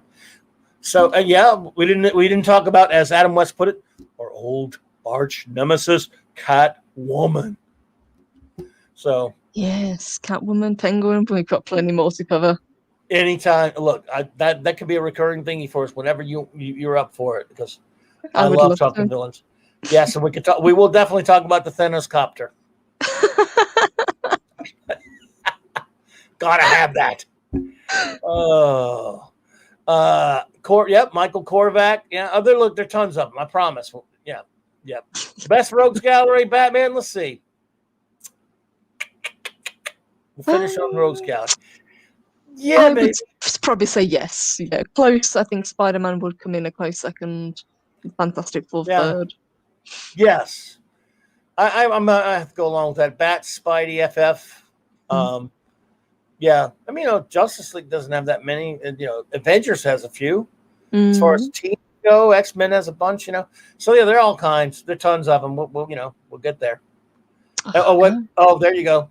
Yeah, we can do any X-Men villains. It was Captain Caveman's main villain. I don't know. Why does Thanos need a copter? He doesn't need one. He just wants one. And he's Thanos. He gets what he wants. Well, I want to thank everyone who was here with us tonight. Of course, the great Derek K, the great Kiss Persian was here. The Steve Minchin was here earlier. Phantom Outsider, you the man. Great to see you. Nicole the Blind Mage, thank you for being here, my friend. The great Mark D with us, was here. Thank you, sir. We had Steve Ernest was here. Steve, thank you. Stephen Ernest, thank you so much for being here, my friend. We appreciate you. We had my cousin, Dave Rayburn. Thanks, bro, for popping in. The great Pat S. Appreciate you, buddy. Always appreciate you. I hope I'm not forgetting anyone, everyone. Canadian Spider-Man who does whatever a Canadian Spider-Man can. Or Spider can, that is. Appreciate you, Canadian. You're the man. Canadian representation. Alex James was here. Thank you, buddy. Appreciate you for being here, sir. I think I may have got everyone, but, I never get everyone. I always, with my garbage memory. There you go. Thank you for that, Eric K. Never a bad time to do that. A big M for the great Mark C. Absolutely. I miss you, buddy. And this is all for you. This is Monday Night Mark C. That's what the show was forever. Monday Night Mark C. Comics Talk. And I want to thank everyone. Wednesday night, I will again be doing just like an open geek thingy. Cool. With me and a person. It'll be a person or maybe just me. I don't know. I hate when people ding me on Facebook during this. Anyway, but Thursday, my friends, if you are a Green Lantern fan, the Green Lantern the Global Geek Gang, the GGG, will get together again for the Green Lantern Roundtable Part 2. With, of course, the standard Global Geek Gang, myself, as in Clobby, Jed, Ash, and Retro. And, of course, our good buddies, hopefully Lord Thoth is going to be there. Hopefully, I think Eric's going to be there. Nick's going to be there. Raquel will at least hang out with us. I don't know if she'll be in the chat or just hanging. And I don't know about Raymond, but he's got a spot if he wants. And we don't know for sure yet. But he did say he wants to. The great Robert Meyer Burnett is going to be invited. He said he might do it if he can. Either way, we'll have a good time. But we'd love to have him. So I hope you all. An amazing panel. It would be amazing. It was very nice of him to come on Jed's stream this past Sunday, and then the Sunday before that. He's a great guy. I'm a big fan of his. So, and big thanks, everyone. We should all give big thanks to the wonderful and the beautiful Purple Valkyrie. Thank you so much for hanging out with me, my love. I know it's so late over there, but I just have so much fun hanging out with you. Thank you. Thank you for having me as always. And thank you, chat. You guys are the best. Thank you, sweethearts. Good night, everyone. And I guess always thanks to the great Stone Wilkie for this outro. Good night, everyone. Good.